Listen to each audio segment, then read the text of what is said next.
Good morning students. Last episode में हम लोग पढ़ रहे थे पी ब्लॉक एलिमेंट्स, जिसका गेट टुगेदर हम लोगों ने ले लिया था। ग्रुप 13 का थोड़ा बहुत आइडिया भी दिया था मैंने आपको। ग्रुप 13 का थोड़ा आइडिया लिया था, गेट टुगेदर किया था। आज के एपिसोड में हम उसके आगे की बात करते हैं।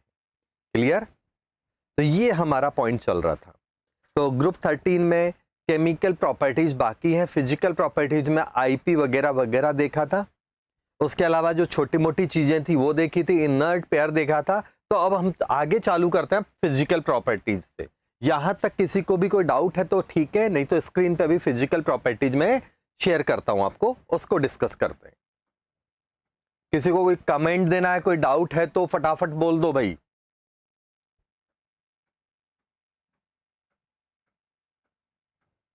नहीं है, कोई बात नहीं। तो यहां पर हम देखते हैं बोरॉन नॉन मेटल है, कई बार देख चुके हैं। हार्ड ब्लैक कलर का सॉलिड होता है, ये बात ध्यान रखना। बोरॉन क्या होता है? हार्ड होता है, ब्लैक कलर का सॉलिड भी होता है, ठीक है ना। बोरॉन के एलोट्रॉप्स होते हैं, बट आपको याद करने की जरूरत नहीं है, ठीक है ना। इसका जो क्रिस्टलाइन बोरॉन होता है वो मेल्टिंग पॉइंट काफी अच्छा होता है उसका, ठीक है ना। और कंडक्टर होता है, अनपेयर्ड इलेक्ट्रॉन होता है इसमें एक अनपेयर्ड इलेक्ट्रॉन के कारण कंडक्टर है। B2 मॉलिक्यूल के फॉर्म में भी देखें तो MOT लगाओगे तो भी अनपेयर्ड इलेक्ट्रॉन है। 10 इलेक्ट्रॉन वाला कंसेप्ट लगाना। क्लियर? पैरामैग्नेटिक और कंडक्टर होगा, हाँ या ना? क्लियर है कि नहीं? उसके बाद हम बात करते हैं गैलियम वगैरह में। तो गैलियम का मेल्टिंग पॉइंट जो है वो एकदम से कम हो जाता है, ठीक है ना। और इसी के कारण क्या होता है, आपको बताया हुआ है, गैलियम क्या होता है? लिक्विड फॉर्म में होता है। आप चेक कर लो, रूम टेम्परेचर के आसपास गैलियम क्या है? 303 का मतलब ऑलमोस्ट 30 डिग्री। 30 डिग्री पर गैलियम क्या है आपका? लिक्विड फॉर्म में है। क्लियर हो गया? कोई डाउट है तो यहां पर अब आप कहोगे कि अपने इंडिया में तो 30 नॉर्मल हर साल के 12 महीने रहता ही है, तो अपने यहाँ तो लिक्विड रहेगा। अब आप चले जाओ साइबेरिया में, रशिया में, तो वहां पर ऐसा नहीं है कि वहां पर लिक्विड रहेगा। तो ये ट्रांजिशन फेज है, बट गैलियम को इसी के कारण से हम लोग लिक्विड काउंट करते हैं, हाँ या ना? बोलो कोई डाउट है तो। अब इसके बाद आपके बात आती है, आगे कोई खास काम का नहीं है, ठीक है ना।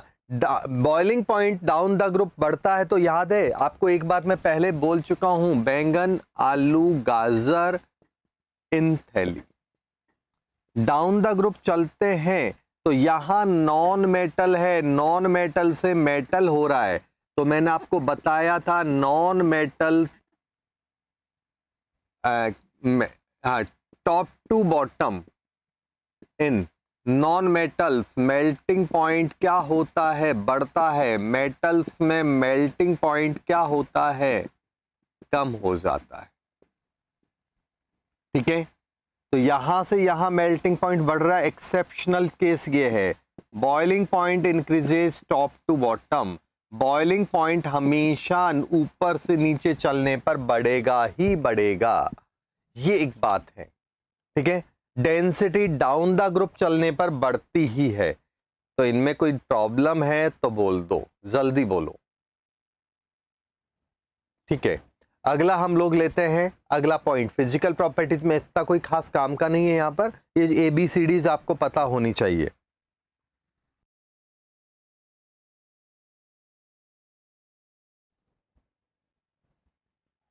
आगे देखते हैं हम लोग, आगे आपके सामने है। जब तक कोई बात है तो बोल दो फटाफट।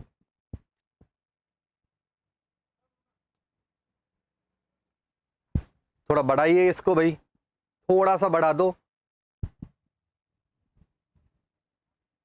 नहीं चलेगा।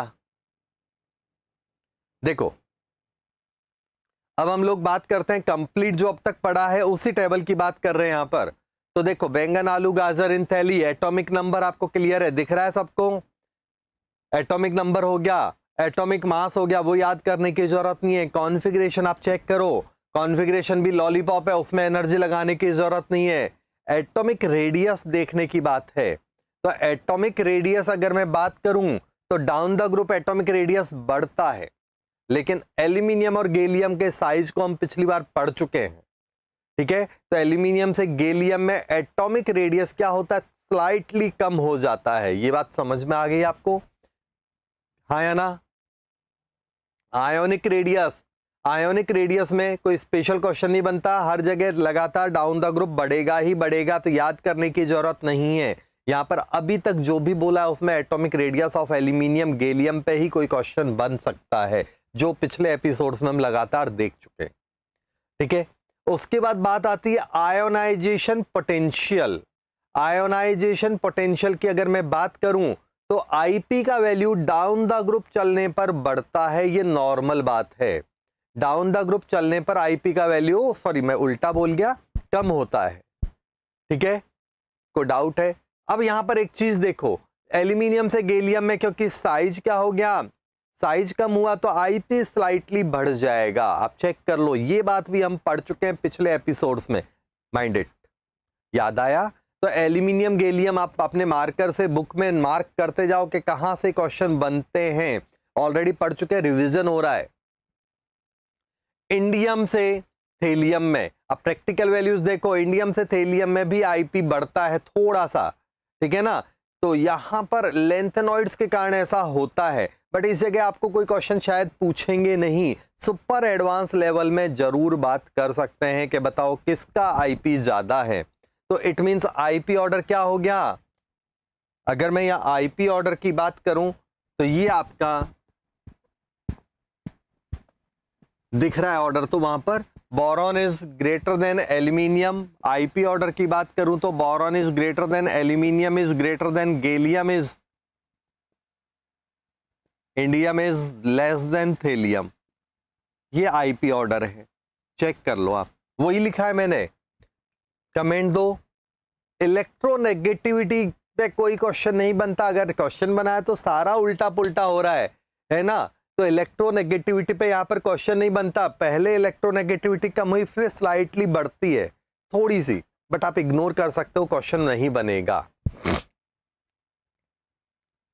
और ये जो आईपी की बात है, केवल फर्स्ट आईपी की बात करनी है बच्चों अपने को, सेकंड थर्ड आईपी की बात यहां पर नॉर्मली नहीं करनी है।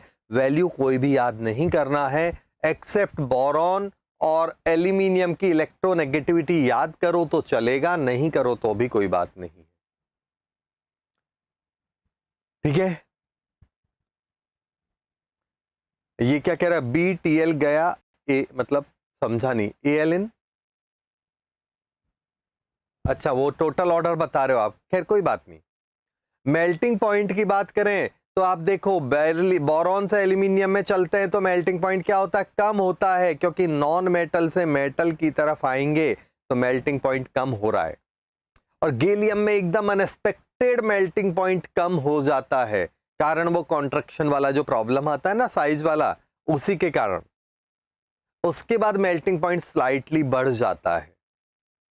तो कोई यहां पर कोई पूछेगा नहीं आपसे, केवल एक ही ध्यान रखना, एल्यूमिनियम से गैलियम में मेल्टिंग पॉइंट एकदम कम होता है। बॉइलिंग पॉइंट बिंदास है, डाउन द ग्रुप चलने पर बॉइलिंग पॉइंट कम होता है।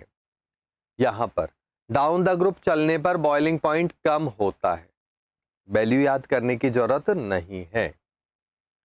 ठीक है, कोई डाउट है तो बोल दो।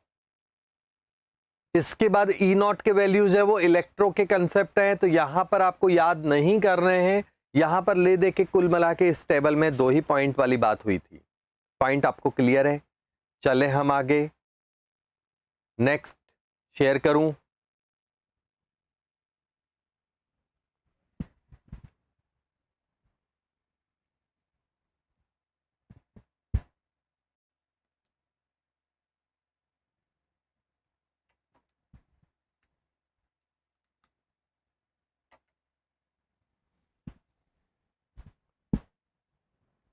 अब देखते हैं हम लोग आगे का point, chemical properties and oxidation state.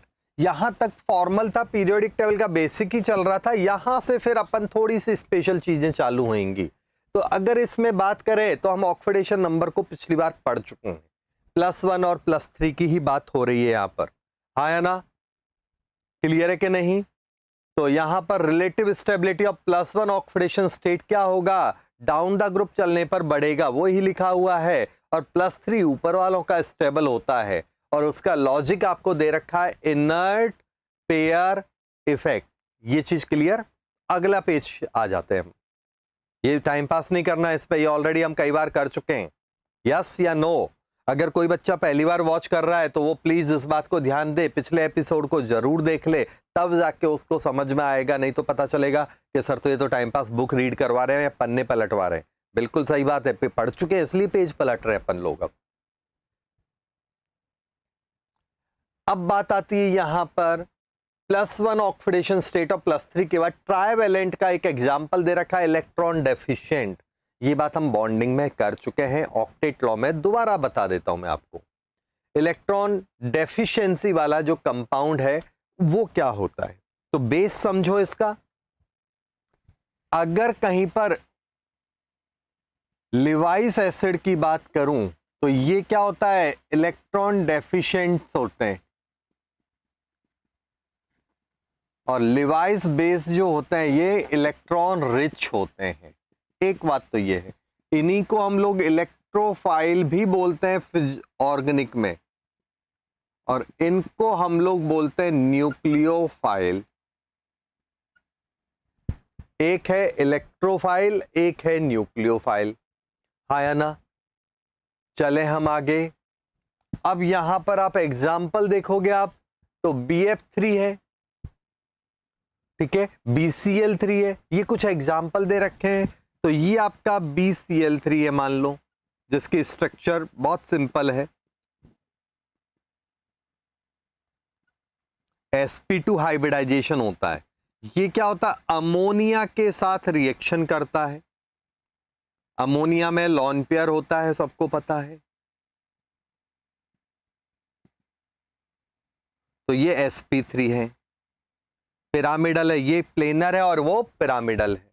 जब दोनों के साथ रिएक्शन होती है तो ये क्या होता है, अमोनिया का लॉन पेयर BCl3 है यहाँ, सॉरी, BCl3 क्या करता है,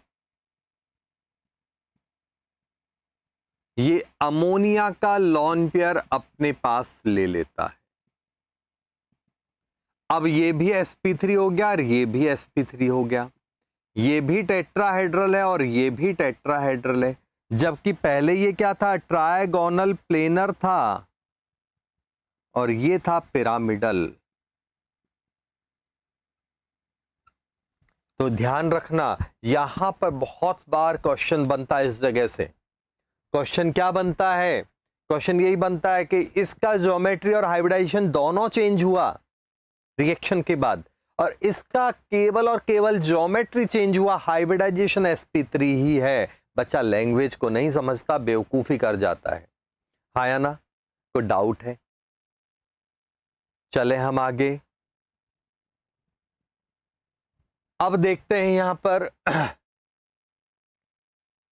इसमें कुछ प्रॉब्लम है तो कमेंट दो भाई जल्दी से।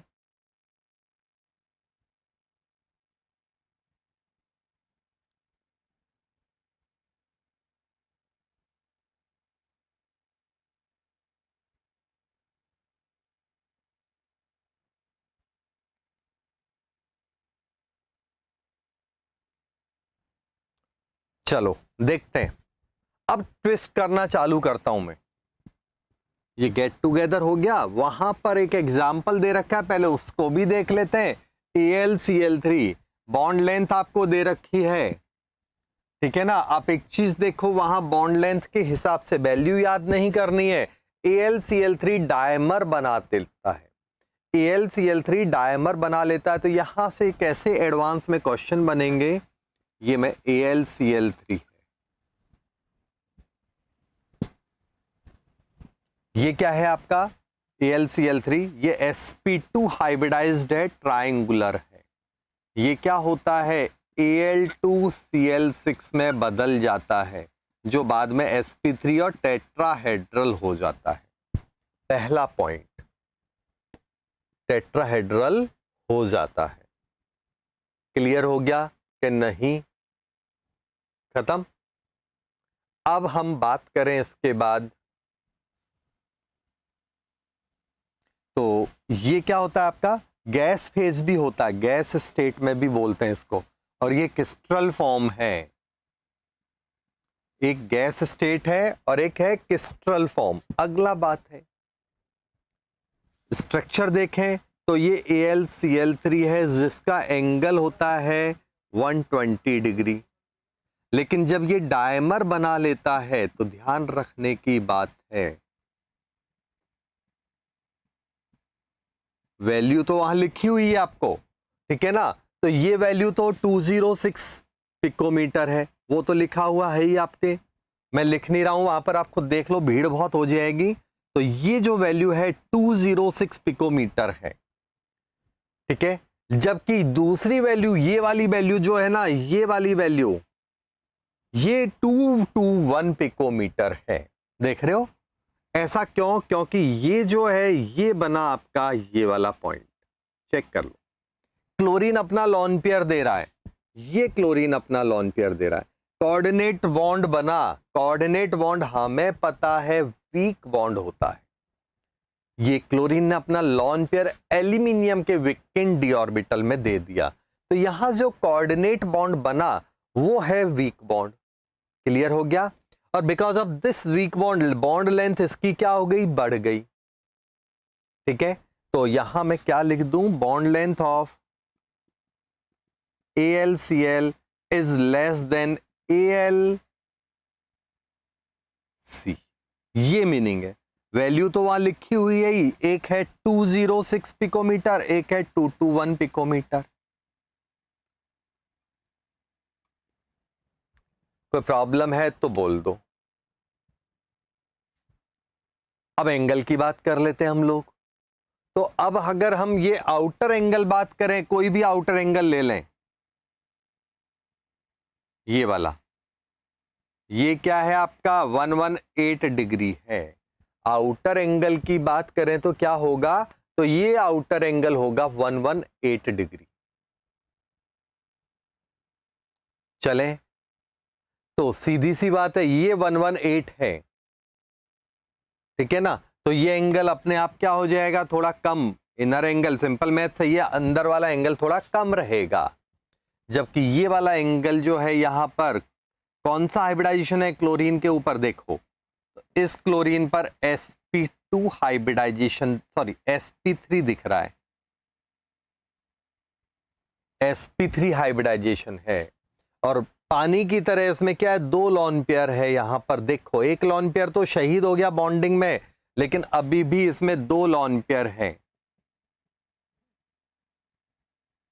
बोलो, तो दो लॉन पेयर होने के कारण क्या हो जाएगा? इसमें बॉन्ड एंगल 109 से कम हो जाएगा, हाँ या ना। तो वो 101 क्यों है एंगल? बिकॉज ऑफ बेस्पर थ्योरी, जैसे वाटर होता है ना उस तरह से यहां पर ये आउटर एंगल है। तो ये sp ओरिजिनली क्या था? sp2 था, ओरिजिनली sp2 है, तो उसके कारण sp2 वाला कंसेप्ट ही रह गया। बट एक एटम का ये लॉन पेयर आते ही एंगल थोड़ा सा कम हो गया। क्लियर हो गया सबको? कोई प्रॉब्लम है तो बोलो इस स्ट्रक्चर में। अब इसको ट्विस्ट करते हैं अपन लोग आगे। इतने में कमेंट दो, चल रहा है अभी यही पेज, काफी लंबा चलेगा अभी ये। पहले कमेंट दे दो, इतना समझ में आया?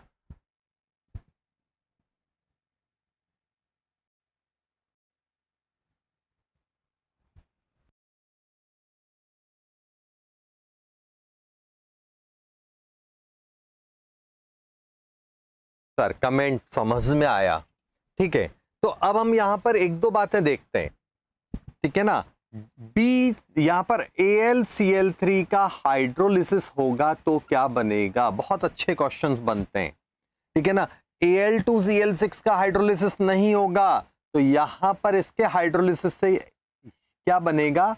ये नहीं बनता। पहले इसको टोटल एक पूरा कंसेप्ट ढंग से बना के लिख देता हूं। देखो, AlCl3 है, इसकी अगर मैं NaOH के साथ रिएक्शन कराऊं तो क्या बनेगा? AlOH का होल 3 बनता है। लेकिन ये तुरंत NaOH के साथ रिएक्शन करके AlOH का होल 4 बनाएगा, हाँ या ना? पहला पॉइंट, ये चीज क्लियर है? 101 कैसे आएगा रूपाली? जैसे ऑक्सीजन में पानी का आपने एग्जाम्पल देखा ना बेटा, क्लियर? तो यहां पर 105 डिग्री आता है। उसी तरह से इस एग्जाम्पल में भी ऐसी स्ट्रक्चर है,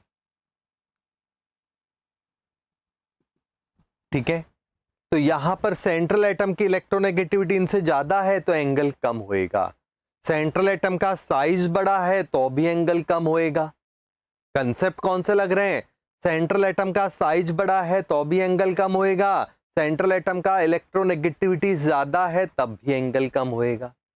कोई डाउट है तो बोल दो। खत्म? नेक्स्ट।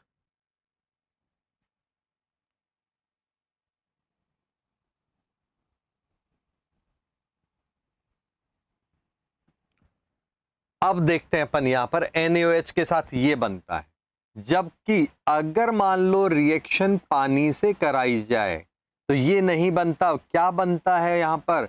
AlH2O का होल 6+3 ये बन जाता है, ठीक है? ध्यान रखना ये बनेगा। ऐसा क्यों हो रहा है उसका रीजन है। पहले तो ये देखो sp2 हाइब्रिडाइजेशन है, बाद में क्या हो गया, यहां पर भी sp2 है लेकिन ये हो गया sp3। ये तुरंत बदल गया। उसका रीजन क्या है? एल्यूमिनियम का ऑक्टेट कंसेप्ट। अगर ऐसा रहेगा तो ऑक्टेट इनकम्प्लीट रहेगा, ऑक्सीजन अपना लॉन पेयर इसको दे देता है, इसलिए ऐसा बना। क्लियर हो गया? यहां वाले में एल्यूमिनियम के साथ ये है due to vacant d orbitals. ये तो आपको समझ में आ गया ये क्यों बना, ये तो सबको समझ में आया कि ये क्यों बनाया मैंने, आया ना? इतने में तो प्रॉब्लम है नहीं।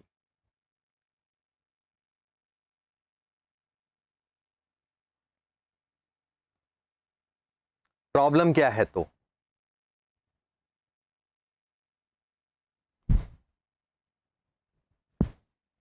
प्रॉब्लम केवल सिंपल है कि यहां पर वेकेंट डी ऑर्बिटल है तो वेकेंट डी ऑर्बिटल तो यहां पर भी है, आया ना? तो वेकेंट डी ऑर्बिटल जब इसमें है तो इसमें क्यों नहीं ऐसा बन गया? यही बात है ना कि इसमें भी ऐसा बन जाना चाहिए था, लेकिन यहां नहीं बना। बिकॉज लिगेंड का मतलब क्या होता है? कोऑर्डिनेशन में पढ़ेंगे, मतलब इलेक्ट्रॉन पेयर डोनर।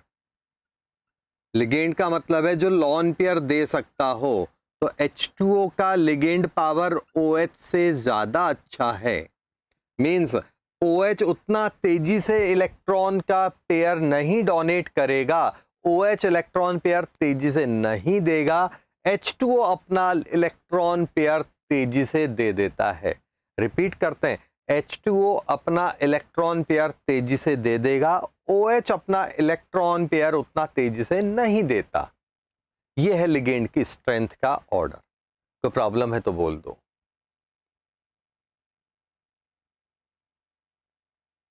खत्म? तो ये क्यों बना? अगर मैं यहां पर बात करूं तो इस केस में कितने लोग जुड़ गए? 6। तो हाइब्रिडाइजेशन हो गया sp3d2, ऑक्टाहेड्रल ज्योमेट्री हो गई, वो तो समझ में आ गया आपको, 90 डिग्री एंगल हो गया। वो तो ABCDs में करवा चुका हूं, हाइब्रिडाइजेशन वगैरह पहले इसीलिए करवाया है कि यहां पर ये बना के नहीं बताना पड़े कि ये सर कैसे आया sp3d2। It's clear now? पहले हमने 2-5 लेक्चर क्यों आपकी लैंग्वेज में बोलो तो वेस्ट क्यों किए? उसका कारण है कि यहां पर अब हम लोग स्पीडली चल सकते हैं। फिर भी किसी बच्चे को लगे तो बोल सकता है कि सर दोबारा बता दो।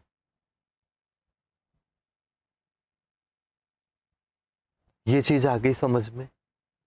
अब हम बात करते हैं AlCl3 में तो ऐसा है, लेकिन अगर मैं कहूं तो BCl3 का हाइड्रोलिसिस होगा क्या? NaOH से रिएक्शन होगी क्या? तो देखो NaOH के साथ रिएक्शन होगी तो BOH का होल 3 बनता है, जिसी को ही H3BO3 भी बोलते हैं, बोरिक एसिड, जो बाद में NaOH से रिएक्शन करके BOH का होल 4 बना लेगा। सेम एल्यूमिनियम कंसेप्ट ही है या ना? कोई डाउट है? यहां पर इसका हाइड्रोलिसिस इग्नोर हो जाता है, नहीं सॉरी यहां तो हो रहा है, तो यहां भी क्या बनेगा? BOH का होल 3 ही बनेगा, मतलब H3BO3। अब दोनों में से कौन सा रिएक्शन तेज हो रहा है? तो यहां पर ये है स्लो थोड़ा सा, और ये रिएक्शन है फास्ट। कारण यहां आयोनिक मैकेनिज्म आ रहा है, यहां आयोनिक मैकेनिज्म आ रहा है, तो ये फास्ट हो गया। बोलो।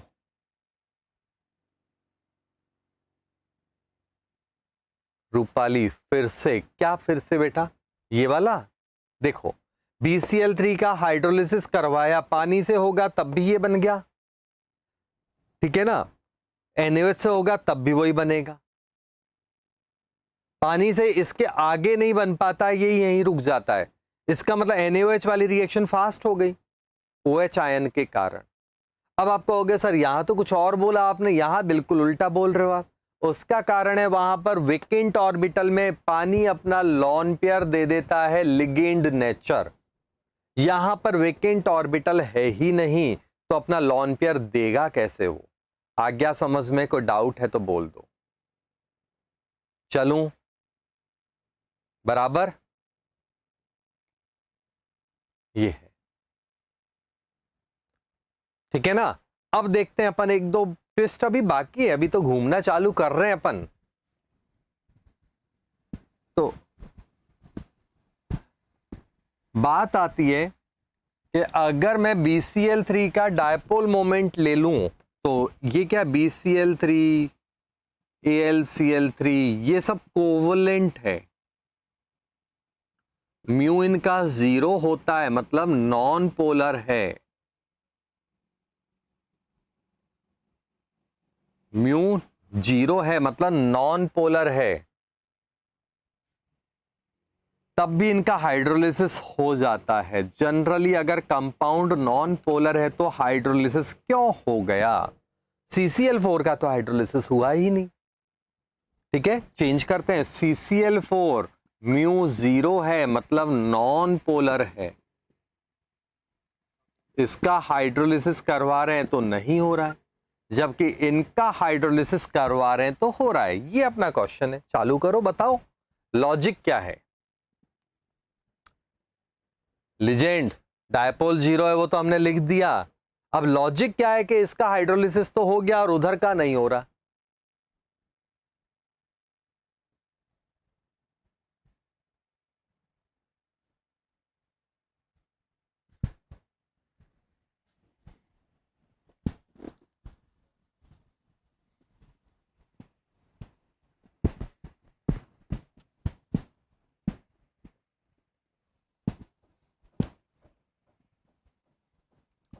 लॉजिक है क्योंकि इसमें पोलर नॉन पोलर के अलावा एक और बात है, रिएक्टिविटी। यहां पर ड्यू टू इलेक्ट्रॉन डेफिशिएंसी,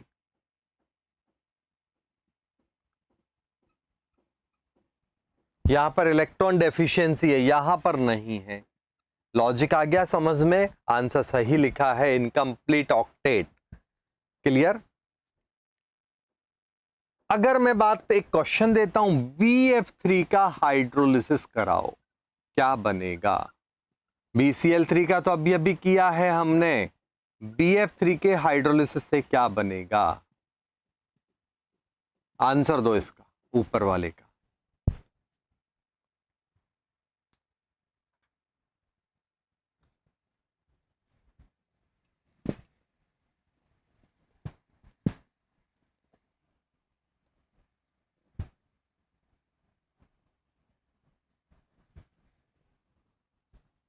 नहीं होगा, काहे नहीं होगा?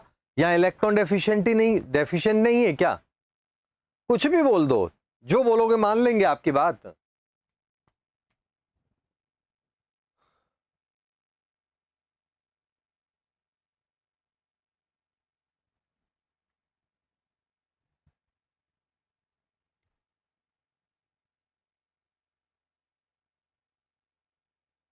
बोलिए भाई लिजेंड।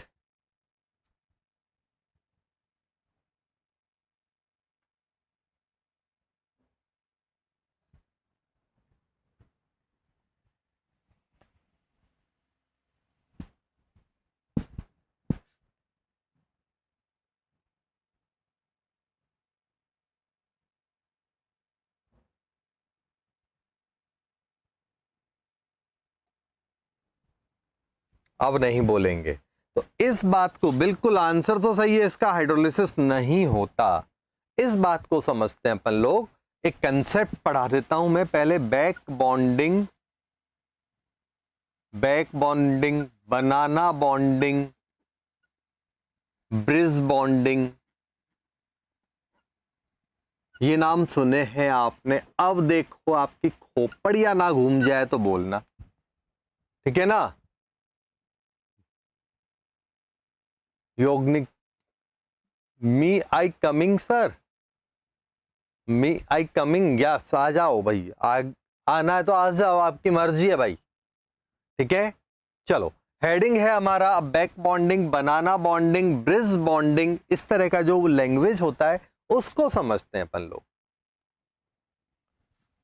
BF3 का मॉलिक्यूल लेते हैं। BF3 मॉलिक्यूल कि जब फ्लोराइड से रिएक्शन कराते हैं तो क्या बनता है, तो आंसर है BF4 मॉलिक्यूल बनता है। BF3 का डायमर बनेगा क्या, तो आंसर है डायमराइजेशन।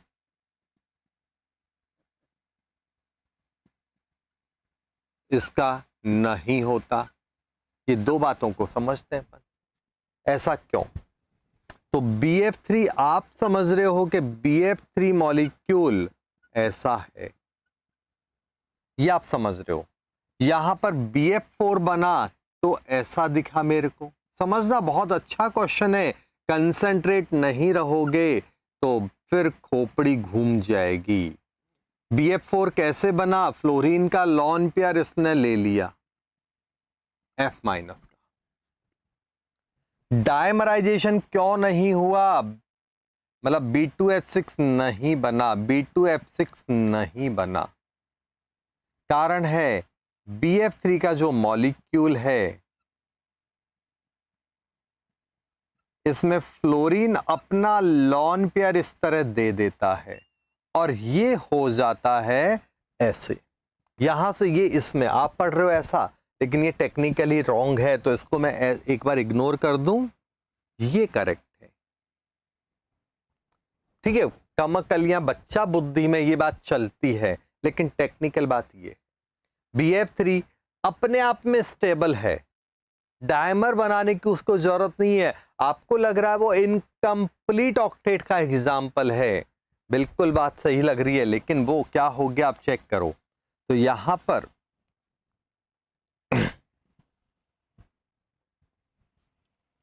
पर sp2 हाइब्रिडाइजेशन और ट्रायंगुलर ज्योमेट्री है, 120 डिग्री एंगल है। जब वो इसमें बदला तो हाइब्रिडाइजेशन रहा sp2 120 डिग्री और ट्रायंगुलर वो का वो ही रहा, लेकिन स्टेबिलिटी इसकी बढ़ गई। पहला पॉइंट क्लियर हुआ। यहां पर बॉन्ड ऑर्डर क्या है, देखना कितने अच्छे क्वेश्चन बनते हैं।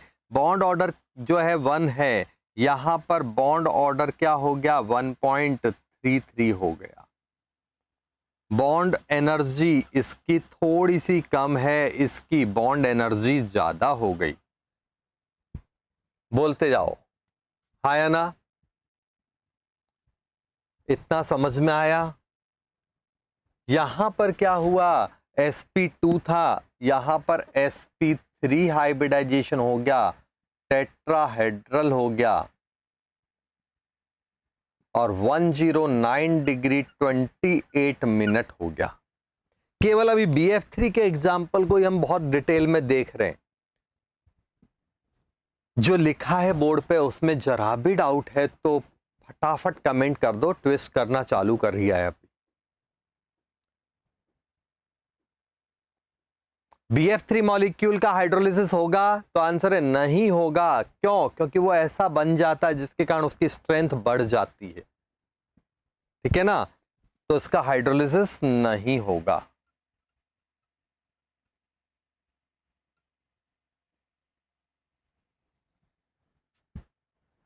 उसको अगर बाहर से कोई हेल्प नहीं मिल रही है तो वो अपने आप ही स्टेबलाइज हो जाएगा। ध्यान रखना, बाहर से हेल्प आई तो उसने बाहर की हेल्प लेके स्टेबिलिटी गेन करा ली। मींस इसके पास दोनों ऑप्शन है। ऑप्शन क्या है? अगर उसको एक्सटर्नल सपोर्ट मिला तो लेके उसने अपना काम कर लिया, अगर उसको एक्सटर्नल सपोर्ट नहीं मिला तो अंदर ही अंदर BF3 ने ऐसा कर लिया। कमेंट देते रहो भाई।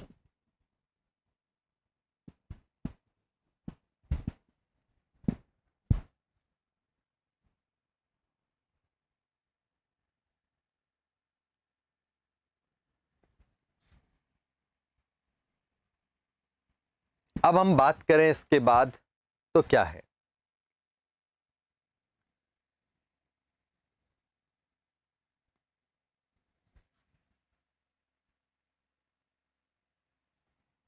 देखो, इस बॉन्डिंग का नाम क्या है? ये बैक बॉन्डिंग है, बनाना बॉन्डिंग है, क्या बोलते हैं इसको? तो आपको ऑप्शंस दे रहा हूं। ए ऑप्शन है बैक बॉन्डिंग, अंतर है क्या? नहीं। बी ऑप्शन है बनाना बॉन्डिंग। सी ऑप्शन है ब्रिज बॉन्डिंग। हो सकता है सब एक ही बात हो, मैं टाइम पास कर रहा हूं, मेरे को पढ़ाने की इच्छा नहीं हो आज। कोऑर्डिनेट बॉन्डिंग, मल्टी ऑप्शन आप कर सकते हो। यही बात अभी क्लियर करनी है कि सब एक ही बात है या अलग अलग है। तो क्वेश्चन ये है कि इसमें कौन सी बॉन्डिंग है, इसमें जो बॉन्डिंग है उसे क्या बोलेंगे?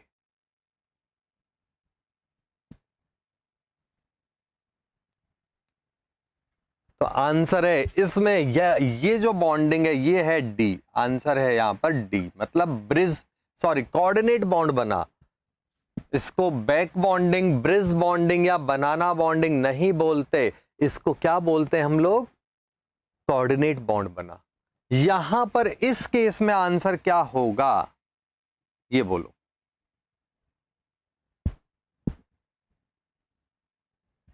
कोऑर्डिनेट बॉन्ड तो बन रहा है, कोऑर्डिनेट तो होगा ही होगा।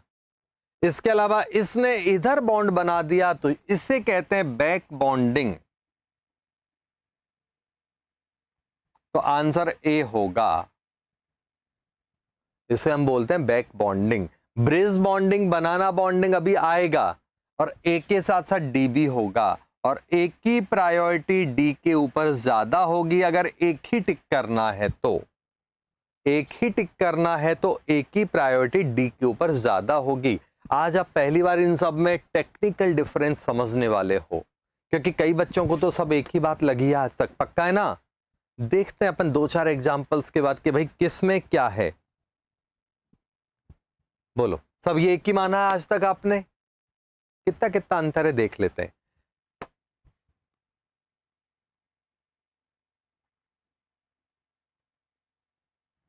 अब देखते हैं हम लोग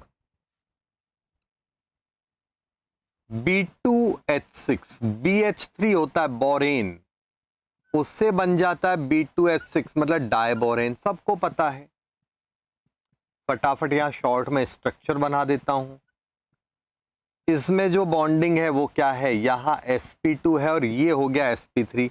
वो काम तो आप कर लोगे, इस उम्र में इतनी जरूरत नहीं है।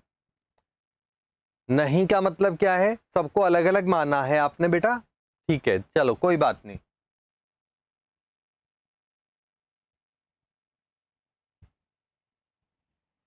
ये अब हमें पता है कि ये स्टेबिलिटी, ये तो अलग बनाया, वो एक है, दोनों को कंबाइंड कर दिया तो ये ऐसा बॉन्ड बन गया। इस बॉन्ड का नाम क्या है? आंसर दो। अगर मान लो AlCl3 से Al2Cl6 बन जाता है तो क्या होगा? ये था आपका AlCl3,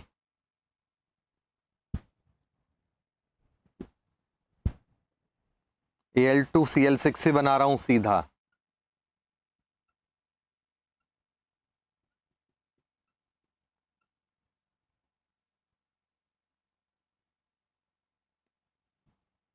नाम दिए जाओ।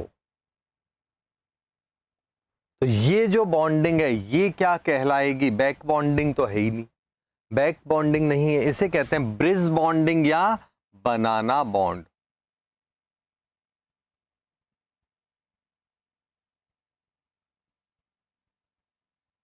मतलब ये है इसका आंसर। इसमें क्या बोलेंगे? तो इसमें बोलेंगे हम लोग बैक बॉन्डिंग। मतलब इसका आंसर लिख दूं, बहुत लंबा जाएगा नहीं तो। इसमें क्या बोलेंगे हम लोग? इसका आंसर हो सकता है बैक बॉन्डिंग। दूसरा आंसर क्या हो सकता है इसका? बनाना बॉन्डिंग। तीसरा आंसर हो सकता है इसका ब्रिज बॉन्डिंग। चौथा आंसर हो सकता है इसका कोऑर्डिनेट बॉन्ड। समझ में आया? नहीं आया ना? घूम रहे हैं थोड़ा थोड़ा,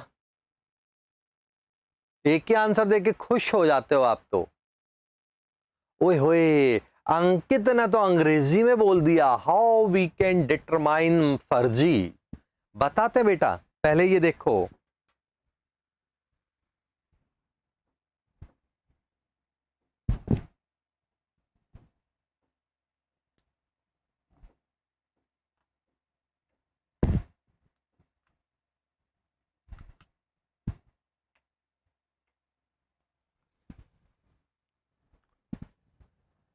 बहुत कंफ्यूजन है साहब अभी से ही। सर प्रायोरिटी किसको देंगे? देखा आया मजा? लीजेंड बेटा आप भी बोल दो कुछ। पहले ये बोलेगी ना, बोलेगी या बोलेगा, मैं नाम भूल गया इसका, तो उसके बाद ही कुछ बात होगी। जब तक उसका कोई कमेंट नहीं आएगा हम आगे नहीं बढ़ेंगे। अब तुम जानो तुम्हारा फ्रेंड जाने।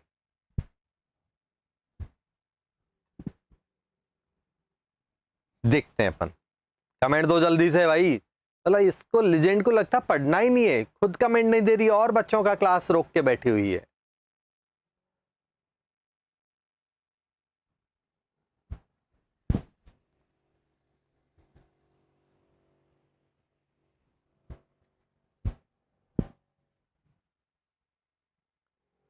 अरे केमिस्ट्री रटना नहीं है, ये क्या आंसर है? चलो देखो, बदमाश है। देखते हैं अपन लोग। अब एक चीज देखना, यहां पर क्या हुआ। ये पहली बात, लॉन पेयर दिया तो कोऑर्डिनेट बॉन्ड होगा कि नहीं होगा? पहला आंसर कोऑर्डिनेट बॉन्ड होगा, ये क्लियर। बैक साइड से बॉन्ड बन रहा है इसलिए इसका नाम बैक बॉन्डिंग भी है, मतलब ये भी क्लियर है। अब क्योंकि ये स्ट्रक्चर में ब्रिज बन रहा है तो इसलिए इसका नाम ब्रिज बॉन्डिंग भी है। और प्रैक्टिकली जब भी कभी ऐसी स्ट्रक्चर बने ऐसी ऐसी, तो ये बनाना जैसा लुक आता है, इसमें जो बॉन्डिंग बनती है ना उसका लुक लाइक बनाना आता है, इसलिए एक और नाम हो गया बनाना बॉन्डिंग। तो ये चारों वर्ड यहां पर क्लियर है। अब दोबारा देखते हैं, यहां पर कोऑर्डिनेट बॉन्ड बना क्यों नहीं? क्योंकि लॉन पेयर का डोनेशन हुआ ही नहीं है, तो कोऑर्डिनेट क्यों नहीं बोला? समझ में आया?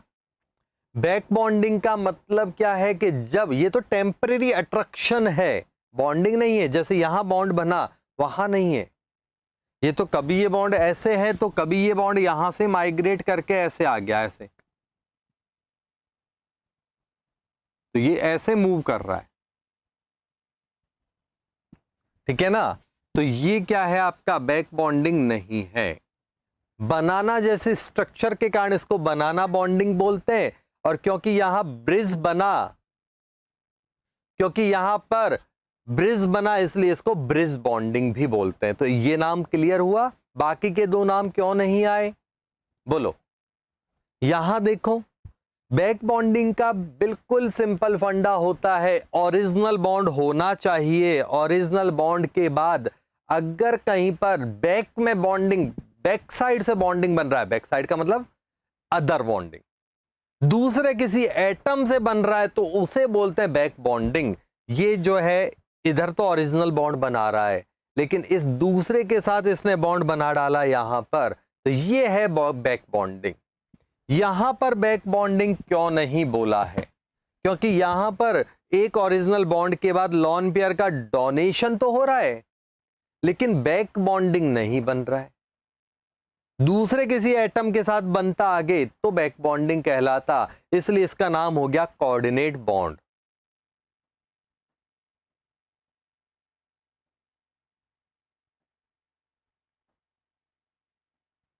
तो मेन आंसर इसका कोऑर्डिनेट बॉन्ड है, बैक बॉन्ड एक आंसर दे सकते हैं इसका, ठीक है। यहां पर दोनों नाम है और क्योंकि ब्रिज बन रहा है इसलिए ब्रिज बॉन्डिंग हो गया, और यहां पर क्योंकि बनाना जैसे स्ट्रक्चर इसलिए इसको बनाना बॉन्डिंग बोल देते हैं। अब बोलो, अभी भी कोई कंफ्यूजन है?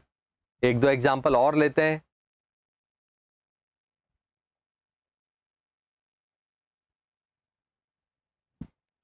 अंकित सर, ऊपर वाले में हाइड्रोजन भी दूसरा एटम से बना रहा है, तो हाइड्रोजन का मतलब, क्योंकि हाइड्रोजन का ये बॉन्ड कोऑर्डिनेट बॉन्ड नहीं है इसलिए इसको बैक बॉन्डिंग नहीं बोलते, बट स्ट्रक्चर बनाना जैसी दिखती है इसलिए नाम है बनाना बॉन्डिंग।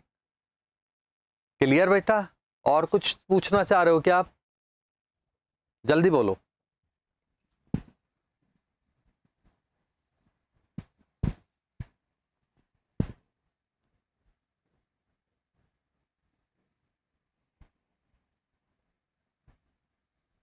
अब बैक बॉन्डिंग बनाना बॉन्डिंग इस तरह के गेम में क्या हुआ वो भी समझो। यहां पर sp2 था, यहां sp3 हो गया। देख लो, अब पहले sp2 था, बाद में sp3 हो गया। 120 डिग्री है, यहां पर 109 डिग्री हो गया। बोलो, इस वाले केस में देखो हाइब्रिडाइजेशन चेंज नहीं हुआ है या नहीं, बॉन्ड एंगल चेंज नहीं हुआ, बॉन्ड ऑर्डर बढ़ गया, बॉन्ड एनर्जी बढ़ गई। यहां वाले केस में क्या हुआ, हाइब्रिडाइजेशन भी चेंज हुआ, तो बॉन्ड एनर्जी तो अपने आप बढ़ेगी। ये हो क्यों रहा है? स्टेबिलिटी के लिए। तो अब एक लॉजिक हुआ बैक बॉन्डिंग के कारण, because of back bonding hybridization and geometry may be change और may not be. Hybridization geometry change हो भी सकती है और ना भी हो। कोई बात नहीं बेटा, कंफ्यूजन अभी थोड़ी सी प्रैक्टिस से दूर होएगा। जितना समझाया वो आया अंकित आपको समझ में? But bond energy always increases.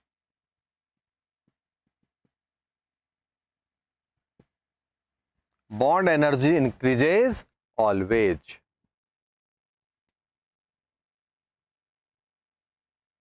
Technical mistake, तू तो पहले ही बेटा टेक्निकल मिस्टेक कर रहा है, तो टेक्निकल मिस्टेक को तो कंफ्यूजन होना ही है। क्लियर है कि नहीं? ठीक है, चलो और एग्जांपल देते हैं और क्लियर होता है आपको। जितना बोल रहा हूं उतना आ रहा है समझ में? अब ये कंफ्यूज तो हो गई ना, क्योंकि गधे घोड़े में अंतर आज तक कभी समझा ही नहीं आपने।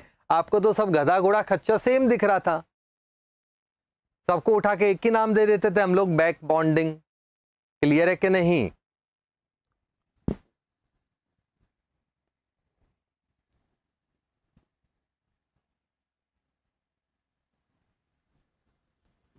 अब देखो, एक और एग्जांपल लेते हैं तो शायद आपको थोड़ा और इजी हो।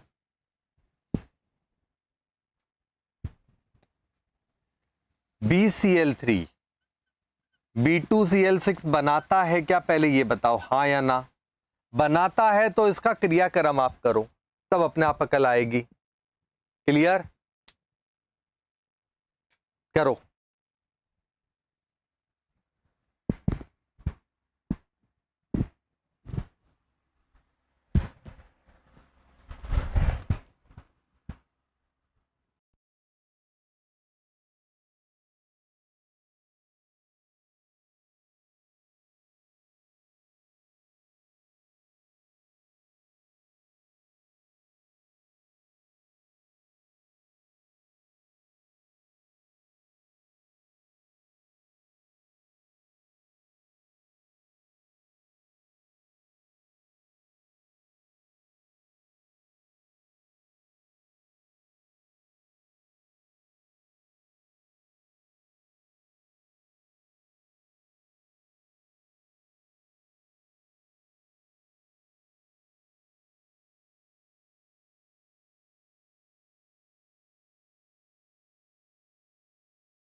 देखते हैं अपन। देखा देखा कितना सारा लिख डाला, नहीं बनेगा नहीं बनेगा due to bulky group. Very good, yes it not form. अरे वाह, नहीं बनता, क्या बात है। देख लेते, मेरे हिसाब से तो बनना चाहिए। BCl3, ठीक है ना। अब यहां पर अगर हम बात करें तो B2Cl6 क्यों नहीं बन रहा? क्लोरीन अपना लॉन पेयर इसको दे नहीं सकता क्या? देखना अभी, पहले ये बताओ। इसने अपना लॉन पेयर दे दिया, खुशी खुशी दोनों आराम से अपनी जिंदगी निकाल रहे हैं। इनकम्प्लीट ऑक्टेट से ये बन गया, बनेगा? तो आंसर है नहीं बनेगा। क्यों? पहला कारण है कि यहां पर अभी वेकेंट ऑर्बिटल नहीं है, और दूसरा कारण है क्लोरीन अच्छा लॉन पेयर डोनर नहीं है खुद, क्योंकि उसके पास खुद के पास वेकेंट ऑर्बिटल है। आप कहोगे एल्यूमिनियम में बना क्यों? एल्यूमिनियम में इसलिए बन गया,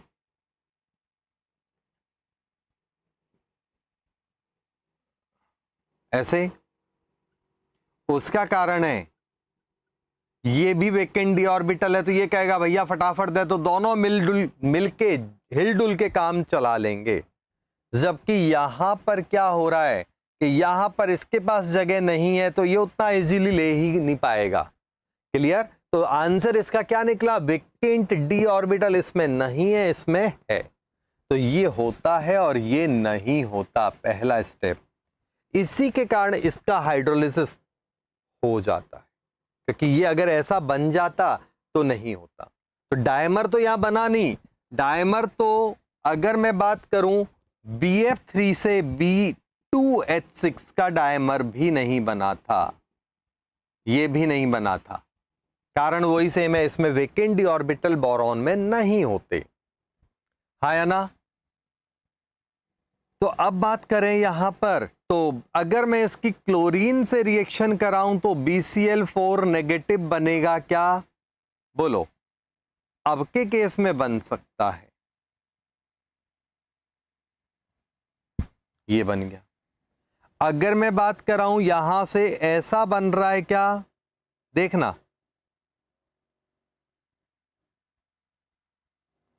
ये लॉन पेयर देगा क्या? तो आंसर है ये नहीं देगा, क्योंकि क्लोरीन के पास खुद के पास इलेक्ट्रॉन्स की शॉर्टेज है, तो ये नहीं होगा। पहला पॉइंट ये तो है, ये sp2 हाइब्रिडाइजेशन है, 120 डिग्री एंगल है, यहां पर ये नहीं होगा। इसका मतलब इसकी बात ही ना करें, तो इसका मतलब इसमें कोऑर्डिनेट बॉन्ड या इस तरह का जो रिवर्स बॉन्ड है वो नहीं बन रहा है। ये बन सकता है, यस बन सकता है। sp3 हो गया 109 डिग्री 28 मिनट हो गया। क्लियर हो गया? तो क्या क्या प्रोबेबिलिटी है वो सारी बताई। मतलब इसमें बैक बॉन्डिंग इस तरह से नहीं होगी, डायमर नहीं बनेगा, लेकिन इस तरह की बैक बॉन्डिंग या कोऑर्डिनेट बॉन्ड बन सकता है, इस तरह से एक अलग यूनिट से ले सकता है। क्लियर हुआ? बोलो क्या क्या प्रोबेबिलिटी है, मैं सारा बता रहा हूं कि कैसे सोच सकते हैं। कुछ कमेंट है तो बोल दो जल्दी से।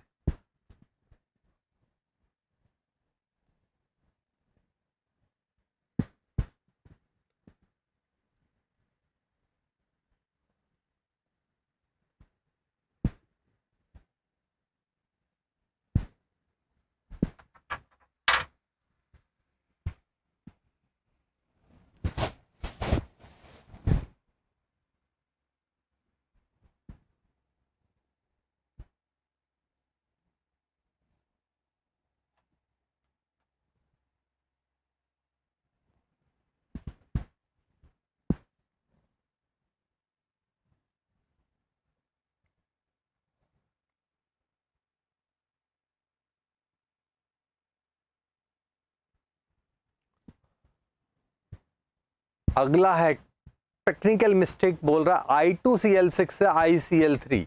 मतलब हम बात करते हैं, एक और एग्जांपल ले लेते हैं।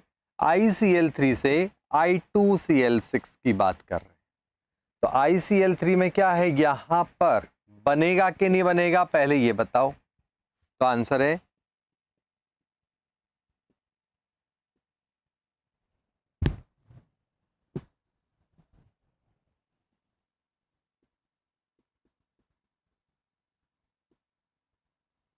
ये लॉन पेयर जाएगा या नहीं जाएगा? तो जाएगा, क्योंकि आयोडीन के पास वेकेंट डी ऑर्बिटल खूब सारे हैं।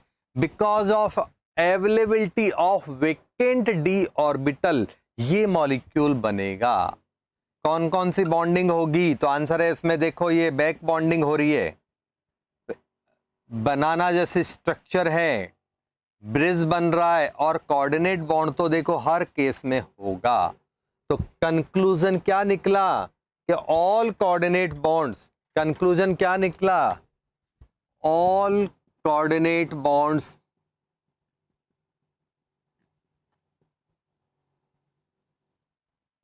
जो है are called as back bonding या ब्रिज बॉन्ड या बैक बॉन्ड कहलाते हैं। Sorry, all coordinate bonds back bond कहलाएंगे, तो आंसर है नहीं। लेकिन all back bonding is equal to coordinate bond.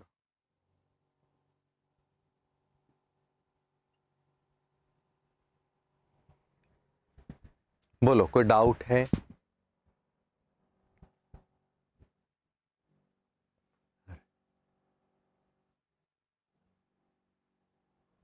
देखो बेटा, यहां पर अभी हमने देखा ये कोऑर्डिनेट बॉन्ड है, लेकिन ये बैक बॉन्डिंग नहीं है, क्योंकि बैक बॉन्डिंग के लिए यहां पर इसका दूसरी तरफ कोई बॉन्ड होना जरूरी था। अब दूसरी तरफ बॉन्ड है नहीं, ये छुट्टा एटम है, तो दूसरी तरफ बॉन्डिंग नहीं है, इसलिए इसमें केवल कोऑर्डिनेट बॉन्ड है, बैक बॉन्ड नहीं है। ये कोऑर्डिनेट बॉन्ड तो ही है, और यहां पर ऑलरेडी ये इधर जुड़ रहा है, इसलिए इसका बैक बॉन्डिंग है। इसको सिंपल वे में बोले बैक बॉन्डिंग को, तो ये एक्स्ट्रा अफेयर वाली बात है। क्लियर? सिंपल वे में कि ऑलरेडी इधर से तो एंगेज है, ये इधर भी लाइन मार रहा है, इधर भी अफेयर कर रहा है, तो ये है आपका coordinate back bonding. Coordinate bond में ऐसा नहीं है, ये इंडिविजुअल है, किसी और से एंगेज नहीं है, तो ये इसके साथ कर रहा है, कोई इशू नहीं है। अब समझ में आया? अब बताओ, किसी को अभी भी कोई प्रॉब्लम है? क्या ज्योमेट्रीज आएंगी, क्या एंगल होगा, वो तो आप समझ सकते हो कि नहीं? क्या समझाऊं अभी भी? तो बैक बॉन्डिंग, बनाना बॉन्डिंग के 2-4 एग्जाम्पल देके मैंने उस बात को थोड़ा सा क्लियर किया। बैक बॉन्डिंग से एक फायदा है, ज्योमेट्री या बॉन्ड एंगल चेंज हो, सॉरी हाइब्रिडाइजेशन या ज्योमेट्री चेंज हो या ना हो, बॉन्ड का मॉलिक्यूल स्टेबल होगा। एक और डाउट आया, AlF3 क्यों नहीं बनता सर? बिल्कुल समझा देते हैं बेटा, यही चीजें समझनी है, और खुद अपनी अकल भी आप लगाओ। सारे बच्चे इस क्वेश्चन का आंसर सोचो, AlF3 काहे नहीं बनता? मैं बताता हूं बोर्ड पे, और कोई क्वेश्चन है तो भी स्क्रीन पे फटाफट लिख दो सारे के सारे। टेक्निकल मिस्टेक, और कोई क्वेश्चन है तो बेटा वो भी दे दो, बाकी सब बच्चे भी बोल दो, तो 2-4 क्वेश्चन ऑटोमेटिक अपने आप ही प्रैक्टिस और बढ़ जाएगी आपकी।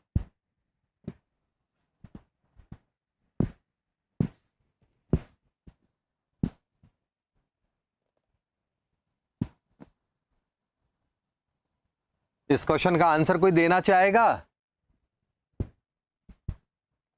चलो, AlF3 में क्या हो रहा है? हमने क्वेश्चन अपनी लैंग्वेज में बनाया, Al2F6 बनेगा या नहीं बनेगा, तो देख लेते हैं। Al, आहा,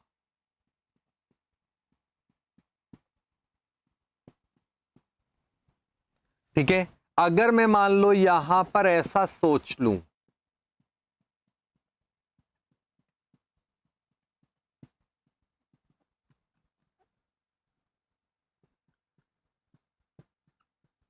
ये तो यहां से यहां चला जाना चाहिए, क्योंकि सामने वाले के पास वेकेंट डी ऑर्बिटल है, लेकिन ये मॉलिक्यूल ऐसा नहीं बनता। क्यों? क्योंकि ड्यू टू पहला साइज डिफरेंस,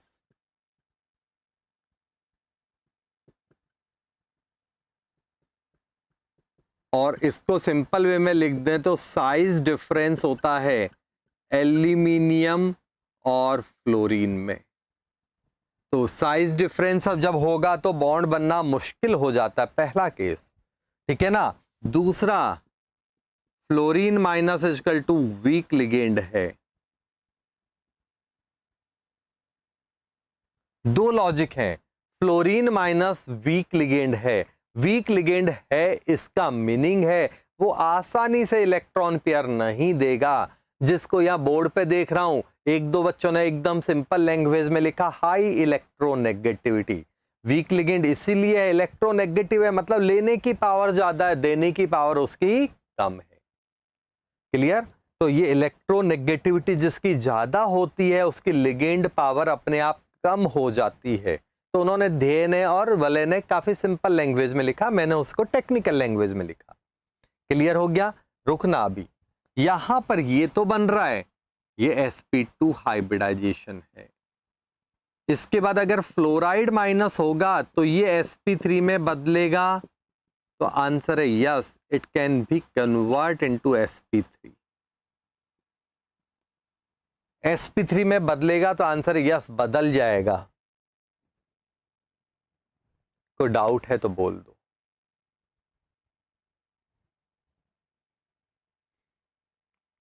ठीक है, तो एक लॉजिक ये हुआ। अभी पिक्चर बाकी है, मतलब BF3 से B2H6 बन रहा था क्या? तो आंसर ये भी नहीं बन रहा था। सॉरी, ये तो करवा दिया ना मैंने, क्यों टाइम पास कर रहा हूं, मेरे को लगा बाकी रह गया। ठीक है, जबकि एल्यूमिनियम के साथ क्लोरीन बन जाता है। क्लोरीन बनने का कारण है क्लोरीन का साइज एल्यूमिनियम के जैसा टक्कर का होता है, बहुत अंतर नहीं है। तो बड़े साइज वाले आपस में जुड़ जाएंगे, छोटे साइज वाले आसानी से नहीं जुड़ेंगे। और कुछ डाउट है अभी भी किसी को तो बोल दो। अब तो क्लियर हो गया। तो यहां पर क्या हो गया, ये बना ये। अब एक और बात, ये Al ऐसा बन सकता है क्या? फ्लोरीन अपना लॉन पेयर इसको दे दे, तो आंसर है हाँ, ऐसा बन सकता है, ये बन सकता है, ये बन सकता है, वो नहीं बन सकता। ठीक है, चलें, क्योंकि यहां तो इसके साथ जुड़ा हुआ है ही, तो अपना लॉन पेयर उसको टेम्परेरी देने में उतना प्रॉब्लम नहीं है। जल्दी कमेंट दो।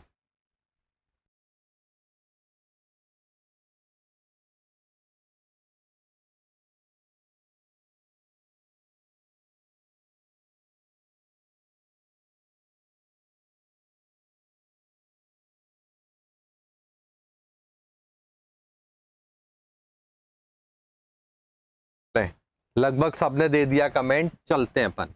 तो इसी चीज से एक और क्वेश्चन मैं बनाता हूं, इसी कंसेप्ट से एक क्वेश्चन बन रहा है अपना जो बहुत इंपॉर्टेंट है।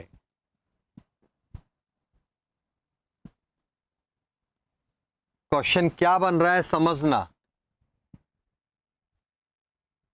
हो गई मिस्टेक दूर, चलो तो नाम चेंज करो, मिस्टेक दूर हो गई, टेक्निकल मिस्टेक की मिस्टेक दूर हो गई है, वो खुद मान रहा है। तो अब इसका नाम क्या होगा? टेक्निकल। क्या नाम होना चाहिए? सब कमेंट दो जल्दी से।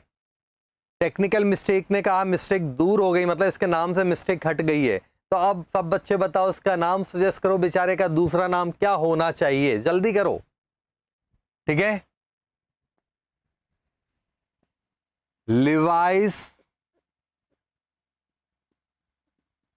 Acidic strength. अगर मैं बात करूं तो होनी क्या चाहिए थी? BF3, BCl3, BBr3 और Bi3। ये इनका एसिडिक स्ट्रेंथ का ऑर्डर है। टेक्निकल रिपेयर, वेरी गुड, अच्छा नाम सजेस्ट किया अंकित ने। टेक्निकल परफेक्ट, परफेक्ट का तो भी पता चलेगा बाद में कि कितना परफेक्ट हुआ। मिस्टेक दूर हुई है मतलब रिपेयरिंग हो चुकी है अभी इसकी। ठीक है,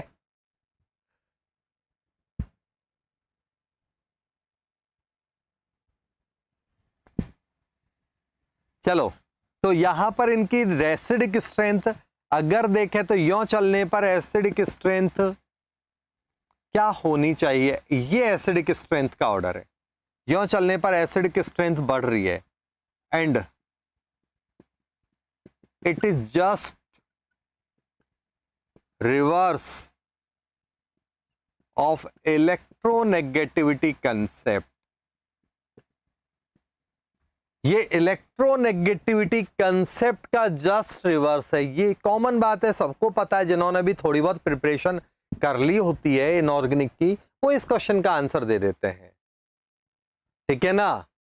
आया कि नहीं आया समझ में? कोई डाउट है तो बोल दो। अब उसकी लेग पुल करने लग गया, सब फ्रस्ट्रेशन आ गया उसको। कहां आ गया फ्रस्ट्रेशन?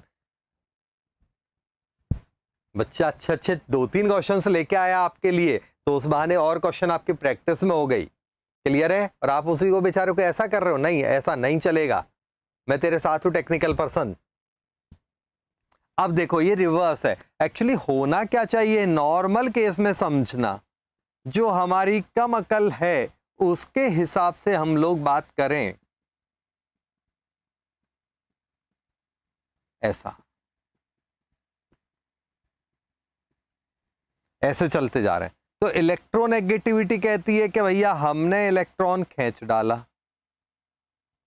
इलेक्ट्रोनेगेटिविटी क्या कह रही है कि हमने इलेक्ट्रॉन अपनी तरफ खींचा, तो यहां पर बोरॉन पहले ही कड़का है, इसकी इलेक्ट्रॉन डेंसिटी डिक्रीज होनी चाहिए इलेक्ट्रोनेगेटिविटी से।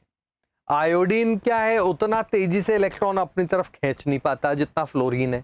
तो टेक्निकल बात करें तो फ्लोरीन ने बोरॉन के इलेक्ट्रॉन को अपने पास खींच के बोरॉन को काफी कंगाल बना रखा है, यही हम सोचते हैं।